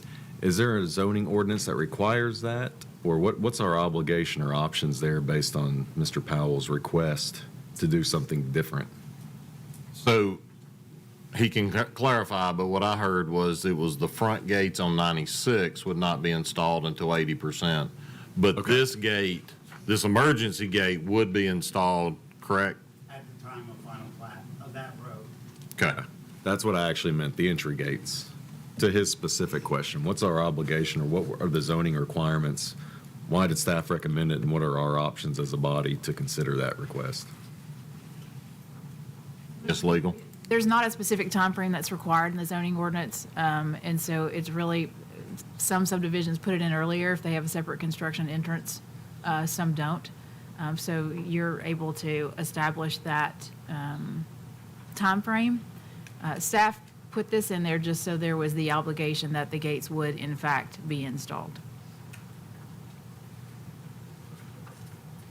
I might add that in King's Chapel, the gates weren't installed till 2013, but yet we started building the roads in 2004. So it went almost 9 years without gates, and then we finally installed them. Yes, Brian? Clarification, what section is the south connection in? So that would be the point you were saying when it's platted. Is it in 5? Right. 6, okay. So that's when the emergency connection would be, based on what he was explaining, that final plat for section 6 would be when the emergency connection would be made. And then the comment about being 80% constructed, I think is how you said it. What does that actually mean? Is that 80% of the houses completed? How specific do we have to get if we're going to make an amendment to it and approve it? How specific does that have to be? So I believe the intent was at 80% of final plats Yes. recorded. 80% of the lots are recorded via final plat. At that point, we would then make sure that we install that gate, or both of those gates along 96. Referring to the emergency gate.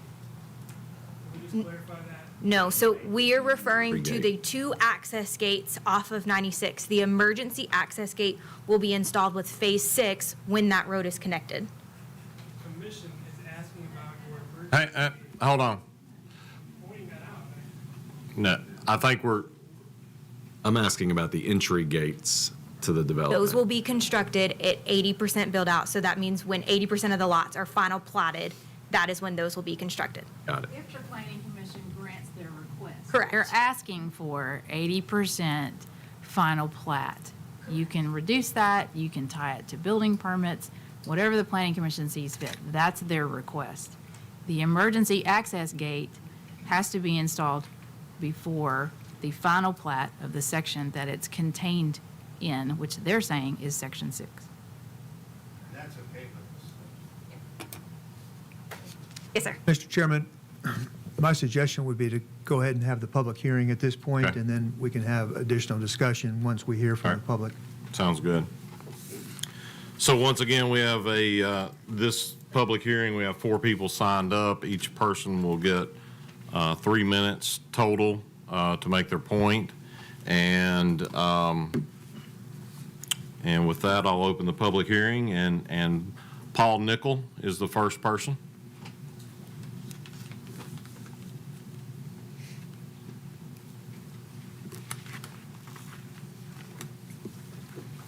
Paul Nickel in Williamson County. So I want to clarify one thing. So nobody in Kings Chapel is against developers making money, okay? We've heard statements insinuating that people moved into the neighborhood and are now upset that he's going to make money. We want to make sure that the proposed amendments are done according to the rules. So I don't have a problem with John Powell making money.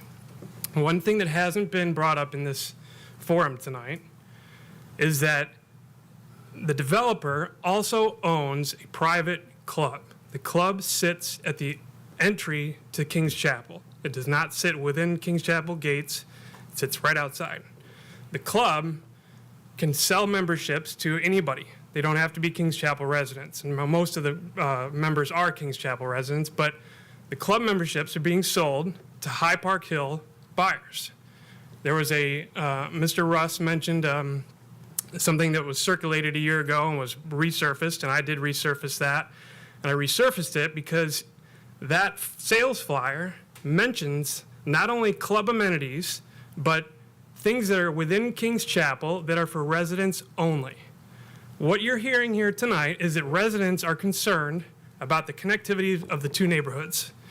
They don't want the 2 connecting roads because it gives club members that are living in High Park Hill access to the entire neighborhood, not just to the club amenities that sit in the front of the neighborhood. So that is an issue. The Mullins Gate is there because construction access was happening on Mullins Road. And it doesn't anymore because of the gate. One of the biggest concerns that people have is that this access point at the southern access point where they're proposing would just be used for construction. And that sits within our gates. And a lot of people use that entrance road to get to the back part of Kings Chapel, and we don't want to see construction traffic for the next 5 to 10 years, which is potentially how long this could take. We also don't want to see a situation where a gate is put up and it's just loosely managed. And if High Park Hill is developed similar to ours, they can have golf carts. They can move around their neighborhood with golf carts like we do. And people are starting to wonder, if there's access there, can people from that neighborhood just come in and cruise around our neighborhood? And it's a fair question to ask. So if there's a gate for emergency access, people here want to know, how's it going to be maintained? Who's going to enforce that? And I'm hearing questions from all of you asking that, like, what is this? This is new for us. I don't see any situations where you've connected a gated community to another gated community. By the way, this is not a gated community right now. We've just said they need to be 80%. That's going to be a long time from now. But regardless, there's not a situation where this has happened, and we're asking that you be very careful with how you approve the request based on that gate. The southern access that they're proposing to put it on is one option. Another option is that you could ask them to resubmit and move a road further into High Park that would shoot straight south and connect to the access road the Kings Chapel has.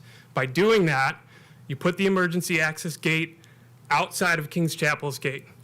So if the Arrington Fire Department wants to quickly respond to an emergency in High Park Hill, particular section, I think they would rather it come straight to emergency access gate than have to go through the King's Chapel gate, go further in, and then connect to another gate. So by doing that, if you ask them to resubmit with the proper road that's outside of our gate, you improve the access for emergencies, and you minimize this risk that there's just free flow of people when there shouldn't be. And that's what we're asking for you guys to consider tonight, to ask them to resubmit, have the plan changed so that it shows the access road outside of our gate. Thank you.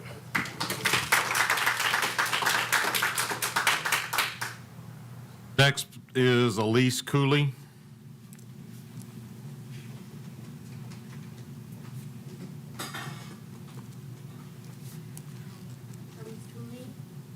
County. I am a resident in Kings Chapel. As you have seen tonight, we have substantial support here tonight on this side of the room. However, regrettably, there are many more supporters who fear retaliation from the developer of Kings Chapel and the imposition of another $10,000 fine for speaking out. The threat of such fines is not new. Our HOA board has previously attempted to levy these fines against others for expressing their concerns. If this continues unchecked, it's likely not to be the last time.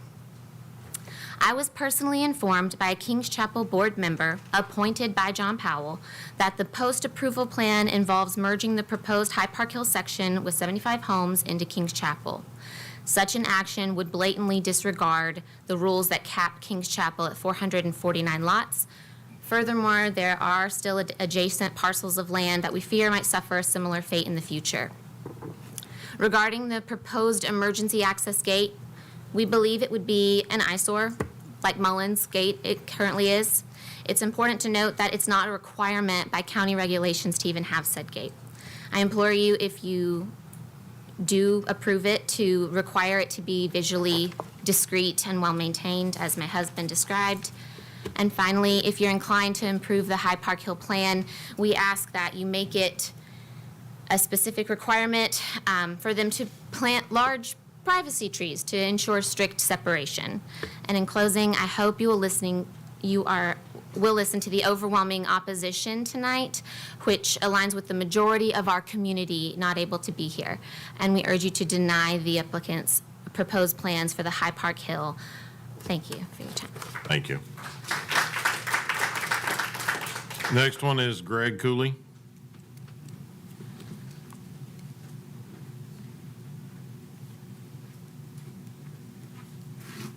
Again, Greg Cooley, Williamson County. Couple things. I totally agree with Paul's idea to bring that emergency access outside of our neighborhood. It would be more, it would be quicker for the fire department to get to High Park Hill by doing that, and it would also subside the concerns that we have of putting a road inside our community that is not necessary. Also, I would say if there's no mechanism, and I know this question was asked, so if there was no mechanism to merge a portion of the two developments, then I was incorrectly informed by a board member. I would re-ask the staff the question, if the two HOAs were to vote to merge certain sections, can you stop them? Because the Board of Kings Chapel thought they could. So I don't know how, but they got advice that they thought they could. And then if you approve this only with staff recommendation, it is not specific on the types of gates that they're going to use for the emergency access. Again, I would state that there are ways to do it where it doesn't look like a road. You can do an actual curb that, you know, the emergency vehicles are used to jumping over and having a hard surface that grass grows in between, so that it doesn't look like you're changing the actual aesthetic of the separation of the neighborhoods. Lastly, I'd like to address John Powell's claim that I was spreading untruths. I've not said anything I did not believe to be true. I do not want to be HOA president, so please do not ever nominate me for that. I'm not sure where that came from. I wanted to make sure the development was following the county rules, and it wasn't. The county missed it. They missed the rule, and they didn't tell him, and he also missed it. So I'm glad that, you know, I asked some questions. Regarding my real estate credentials, I have been licensed for over 16 years in Tennessee. I've been a principal broker of my own firm and also supervised over 300 agents at Compass in Nashville. So I think I do know what I'm talking about if you were to connect two subdivisions with actually two roads, not these emergency roads that we're talking about now, which I'm so glad that we're not having the roads they were proposing, but the roads they were proposing would definitely change the values of the two neighborhoods. We're connecting one lower price neighbor to one higher price neighbor. And if you're just connecting them and sharing amenities, the lower price neighborhood would rise and the higher price neighborhood would go down. Supply and demand, it's very easy to understand that. I think that's all I have. Again, please ask those questions again about merging the neighborhoods. Please be specific about the types of emergency gates you're asking for or emergency access, because if you don't, then they can do whatever they want. Thank you. Thank you. Our last is Jennifer Wright. Jennifer Wright.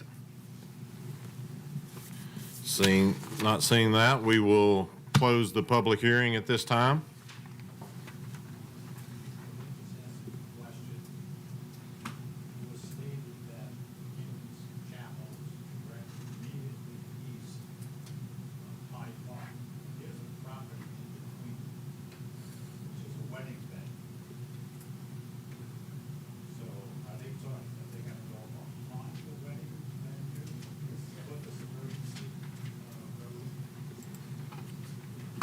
We'll work to clarify.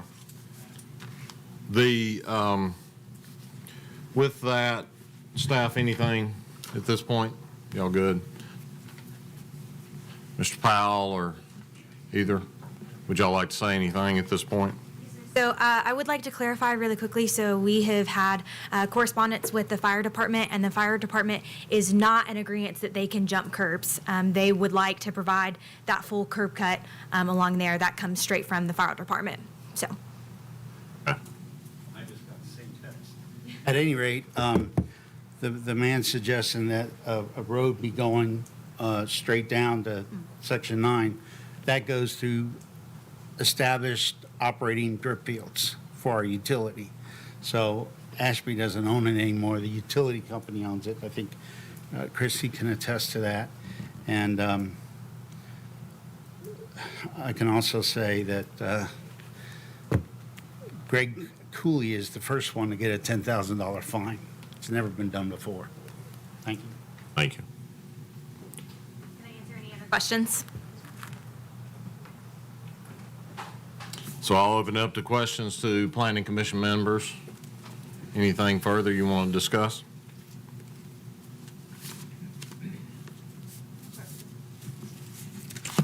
Yes, ma'am. I'm trying to understand, I thought that during the public hearing, someone mentioned an existing access road, and then something was just mentioned about drip fields in that area. So I'm wondering, is there a more direct route other than the southern connection that already exists, or?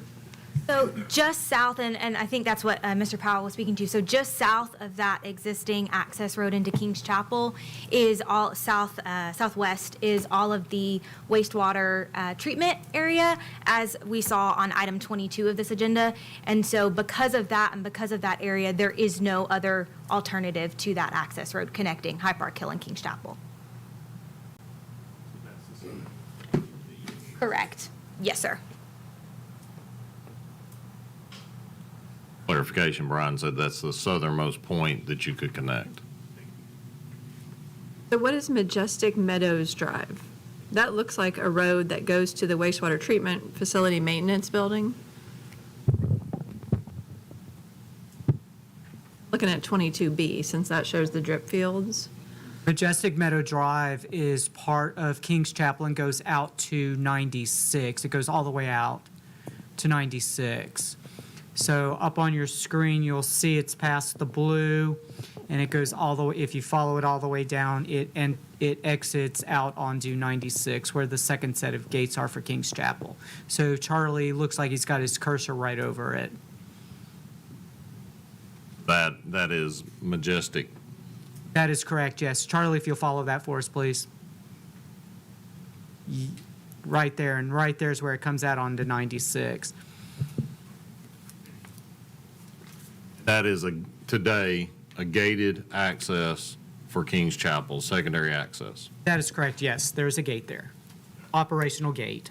That is said road that the emergency connection will connect to. Yes, so Charlie, if you'll go back to the High Park Hill one for us, please. Right where Charlie's arrow is, right there is the southernmost point, and that is where it will connect. So faded on the plan, connecting out to Majestic Meadows through King's Chapel is where it will connect. Thank you. I would like to add a second road that comes down, there'll be a cul-de-sac there, so it won't be allowed to hit Majestic Meadows. The northern second connection you're not going to make. You're going to cul-de-sac. That was, but that's, yes. This original plan is submitted, shows the two connections, but your intent is to cul-de-sac that northern connection. Yes, sir. Thank you. Is there any way they could point where the gate would be on that southernmost road?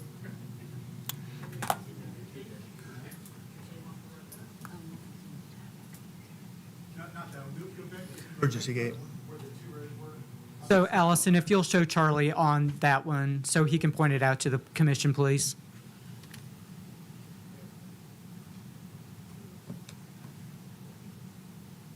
Right in the curve of that road. This is shown for illustrative purposes only. You know, if it needs to move a little bit farther out of that bend for safety concerns, we can do so, as advised by the fire department.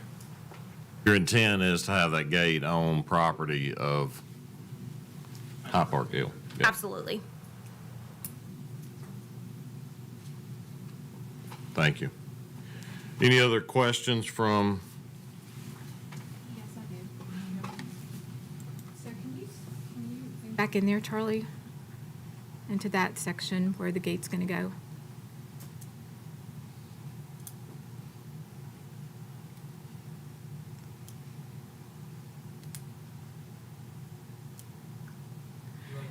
No, that's good. So she was saying that it's going to currently be in the bend. I agree that it should be even moved out of the bend even further back into High Park Hill. Just because it's in a curve. I just think it would be better on a straightaway and even less, you won't even get to see it as much when you're traveling that road from King's Chapel. I think that, in my opinion. I do think that we should talk about what that gate's going to look like. I hear their concerns, and we're kind of questioning it. Is that something that we can regulate? Something that we can work with the Arrington Fire Chief to make sure that it's what he needs, and just I don't know, some suggestions from him to make it more specific. If you haven't seen an emergency gate, you should go out. I mean, Google it. There's a lot of options. I won't say a lot of options, but you'll understand more what it looks like. But maybe he could give us some more ideas, maybe, and also make sure it's landscaped. Mr. Powell said it would be from the High Park Hills side, so that's really good. And also another access road. There is a wedding venue. Someone had mentioned it. I've actually been there before. I don't see how you could even do another access road because just the topography and the wedding venue that's there, you have a road. It's only going to be used for emergency vehicles only, and if we can put the gate back even more into the straightaway back in the High Park Hills, I think it would be better and people would more appreciate that. It's hard, so, thank you. And I'd like to note that our intention is to abide by, all staff recommendations, and, that gate will be reviewed upon further, in further reviews. I know that, I've seen them before, and but I just think it needs to look nice and maybe aesthetically pleasing as Apple people are going by. And quite frankly, the High Park Hills.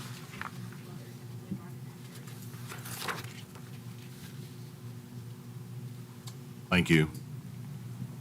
So, sorry. Yes, sir.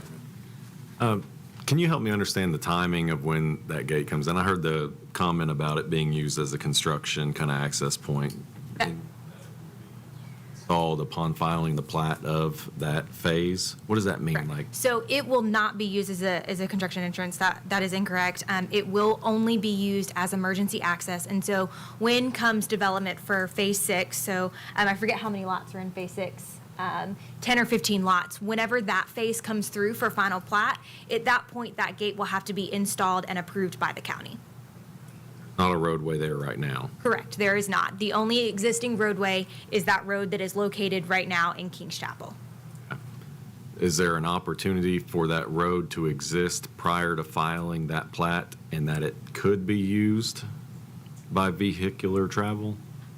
I don't believe so. So I see where you're going, and, you know, what I'd like to see consideration would be even temporary gate, just because at some point you're going to build that road, right, before you make the connection. Right. And once you build the road, then you're going to install the gate. So the road to a level will be there, whether it's final paved or not. If it's a dirt access road, yes, a golf cart can make its way through there.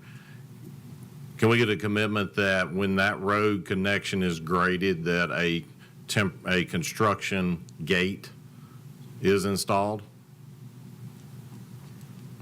We will stop it somehow. We have concrete barriers, you know, we can place a couple of those.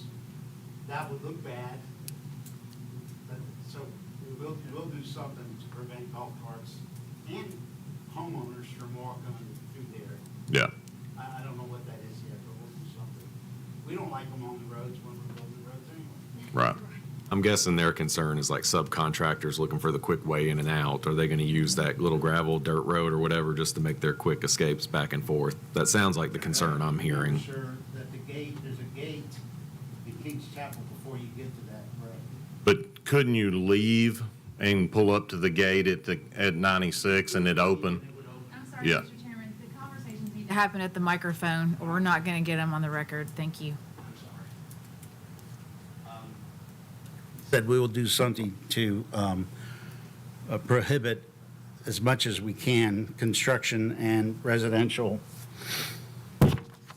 travel through that connection road while we're building it. Mr. Chairman, I'll mention also that they won't be grading that area until there's a preliminary plat approved for that area. So you'll have an opportunity when you see the preliminary plat to have this discussion again, and that's maybe the more appropriate time to have that.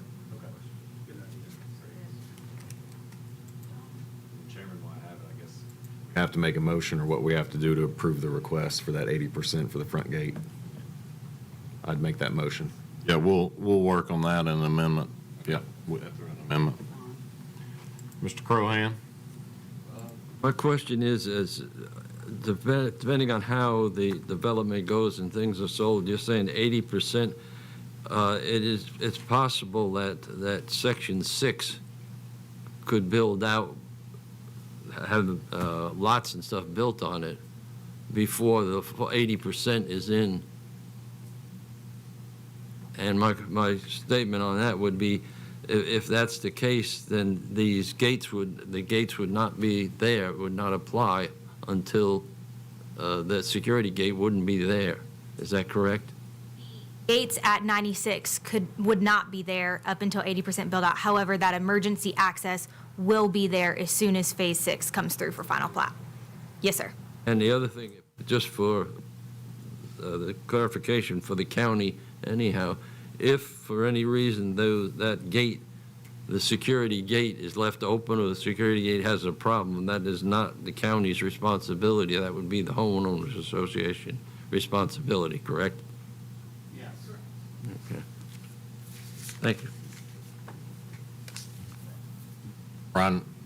It was mostly along the same line as what Don was saying. I was 80% would be 188 lots. I was just curious what section of the development that would place that in. So I think it's probably right around Phase 6 or 7, right in there. I think that's reasonable based on the history of Kings Chapel and all the construction travel, especially going in and out of there.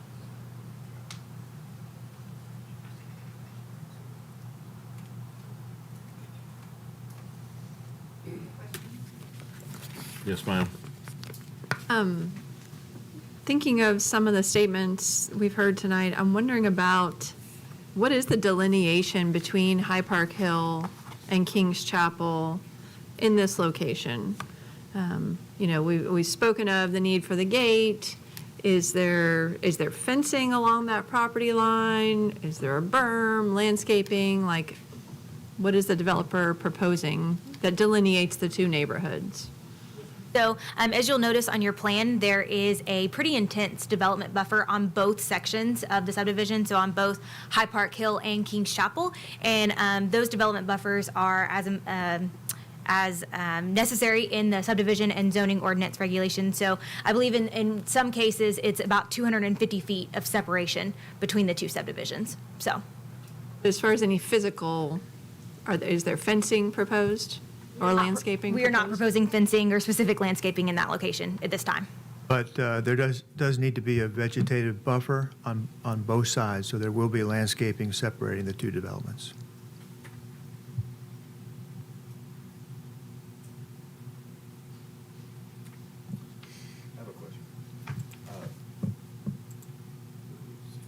One of the gentlemen expressed concerns that the two HOAs could be commingled at some point in the future. Is that a possibility? Could that happen? Okay. The way the zoning ordinance is drafted, when you have the open space and the common area for each subdivision, they have to be dedicated to that homeowners association. So if any attempt to combine those two is akin to combining the two subdivisions, and that both of those would be violations of the zoning ordinance.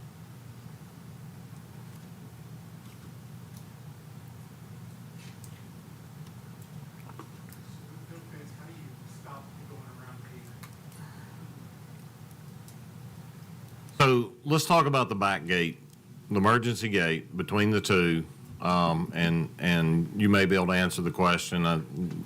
John and I had a little bit of a conversation earlier in the previous one about it.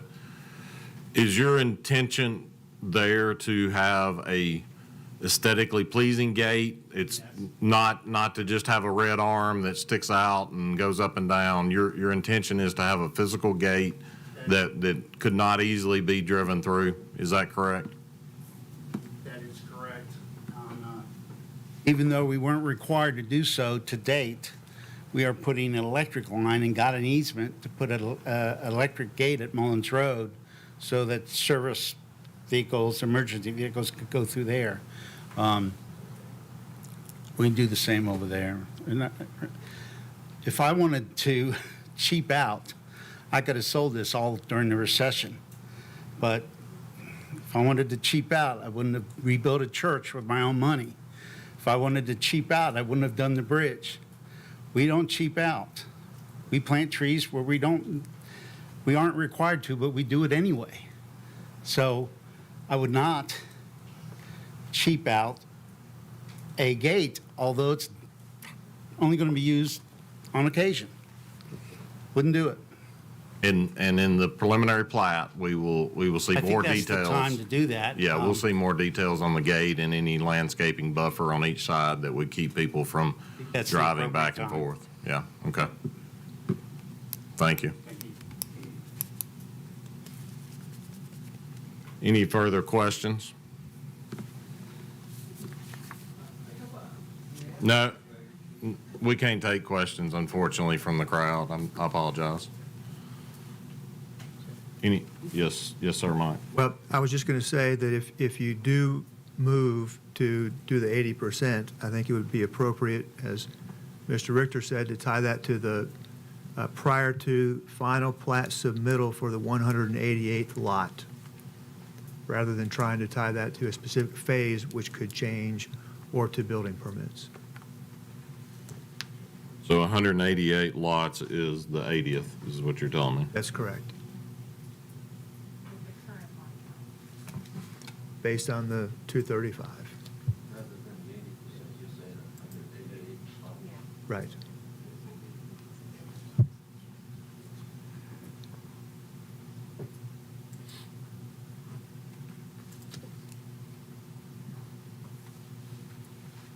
Anybody else got any other questions?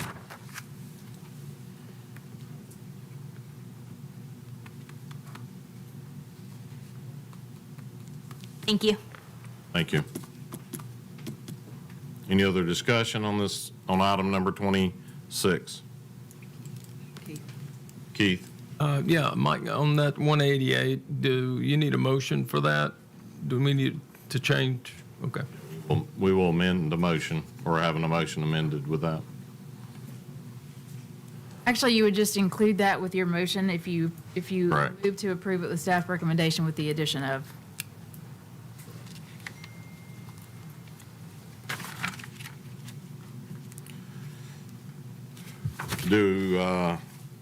Hearing no further discussion, do I have a motion?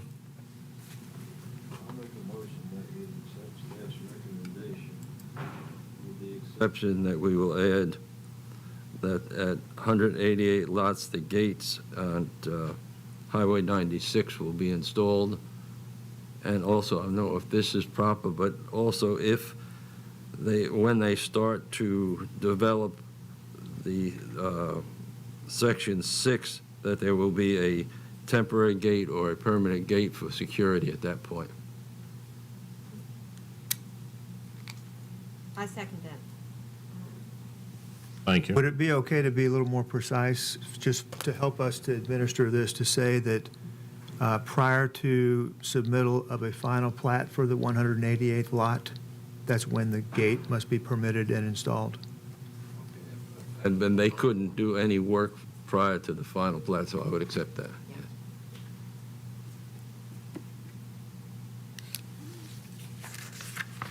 Got a motion and a second. We're ready to vote. All those in favor, say aye. All those opposed? Motion passes. Thank you.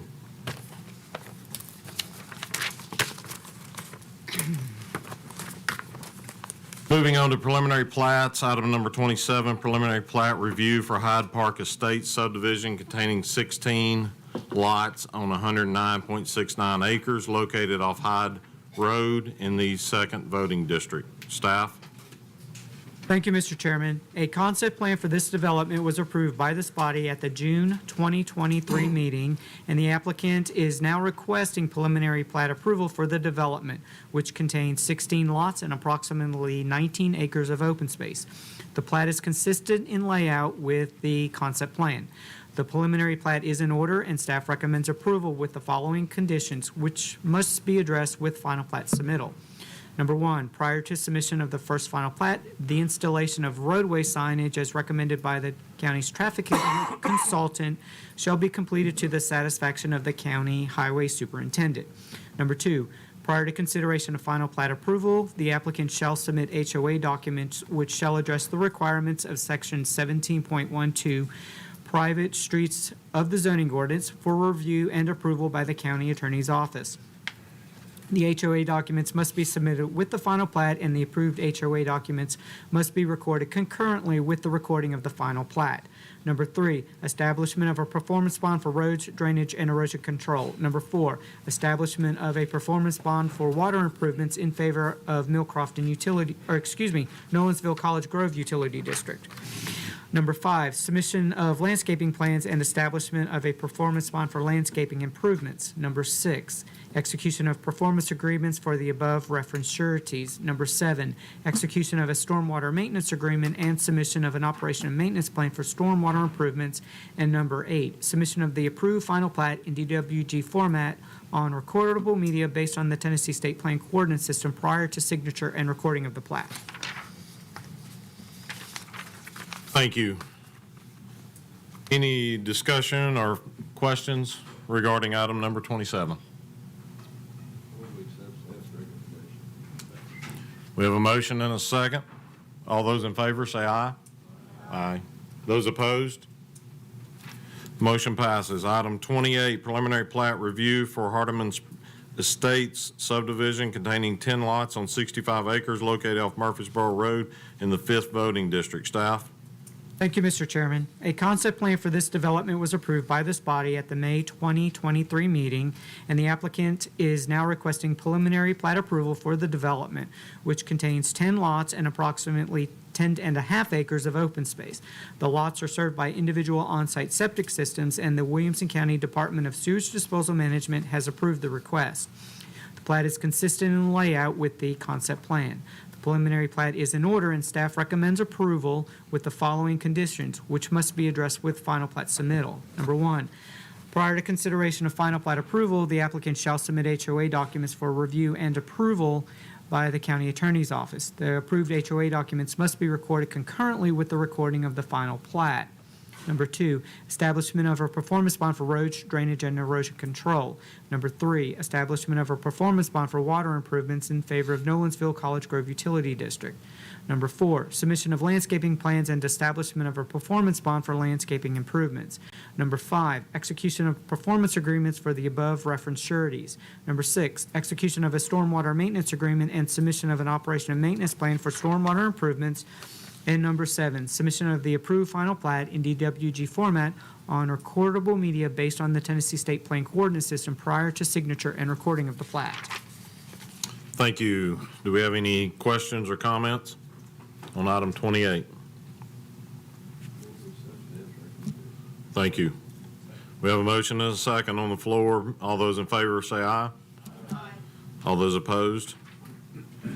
Motion passes. Moving on to item 29, preliminary plat review for Starnes Creek Phase 3 containing 18 lots on 43.59 acres located on Meeks Road in the 5th voting district. Staff? Thank you, Mr. Chairman. A revised concept plan for this development was approved by this body at the July 2022 meeting, and the applicant is now requesting preliminary plat approval for the third phase of the development, which contains 18 lots and approximately 37 acres of open space. The preliminary plat is consistent in layout with that depicted on the revised concept plan. Staff recommends approval of the preliminary plat with the following conditions, which must be addressed in conjunction with final plat submittal. Number one, prior to consideration of final plat approval, the applicant shall submit HOA documents for review and approval by the county attorney's office. The HOA documents must be submitted with the final plat, and the approved HOA documents must be recorded concurrently with the recording of the final plat. Number two, establishment of a performance bond for roads, drainage, and erosion control. Number three, establishment of a performance bond for water improvements in favor of Millcrofton Utility District. Number four, establishment of a performance bond for the wastewater collection system. Number five, submission of landscaping plans and establishment of a performance bond for landscaping. Number six, execution of a stormwater maintenance agreement and submission of an operation and maintenance plan for stormwater improvements. And number seven, submission of the approved final plat in DWG format on recordable media based on the Tennessee State Plan Coordinate System prior to signature and recording of the plat. Thank you. Any further comments on item number 29? We have a motion and a second. All those in favor, say aye. Aye. All those opposed? Motion passes. Item 30, preliminary plat review for Stone Ridge subdivision, large lot easement containing 5 lots on 63.92 acres located off Harpeth School Road in the 2nd voting district. Staff? Thank you, Mr. Chairman. At this time, the applicant is requesting deferral to the October 2023 Planning Commission meeting to allow the applicant more time to address staff comments. Staff concurs with this request. Thank you. Do I have a motion? Do I have a second? We have a motion and a second. Let's vote. All those in favor say aye. Those opposed? Motion passes. Do I have a motion for adjournment? Thank you.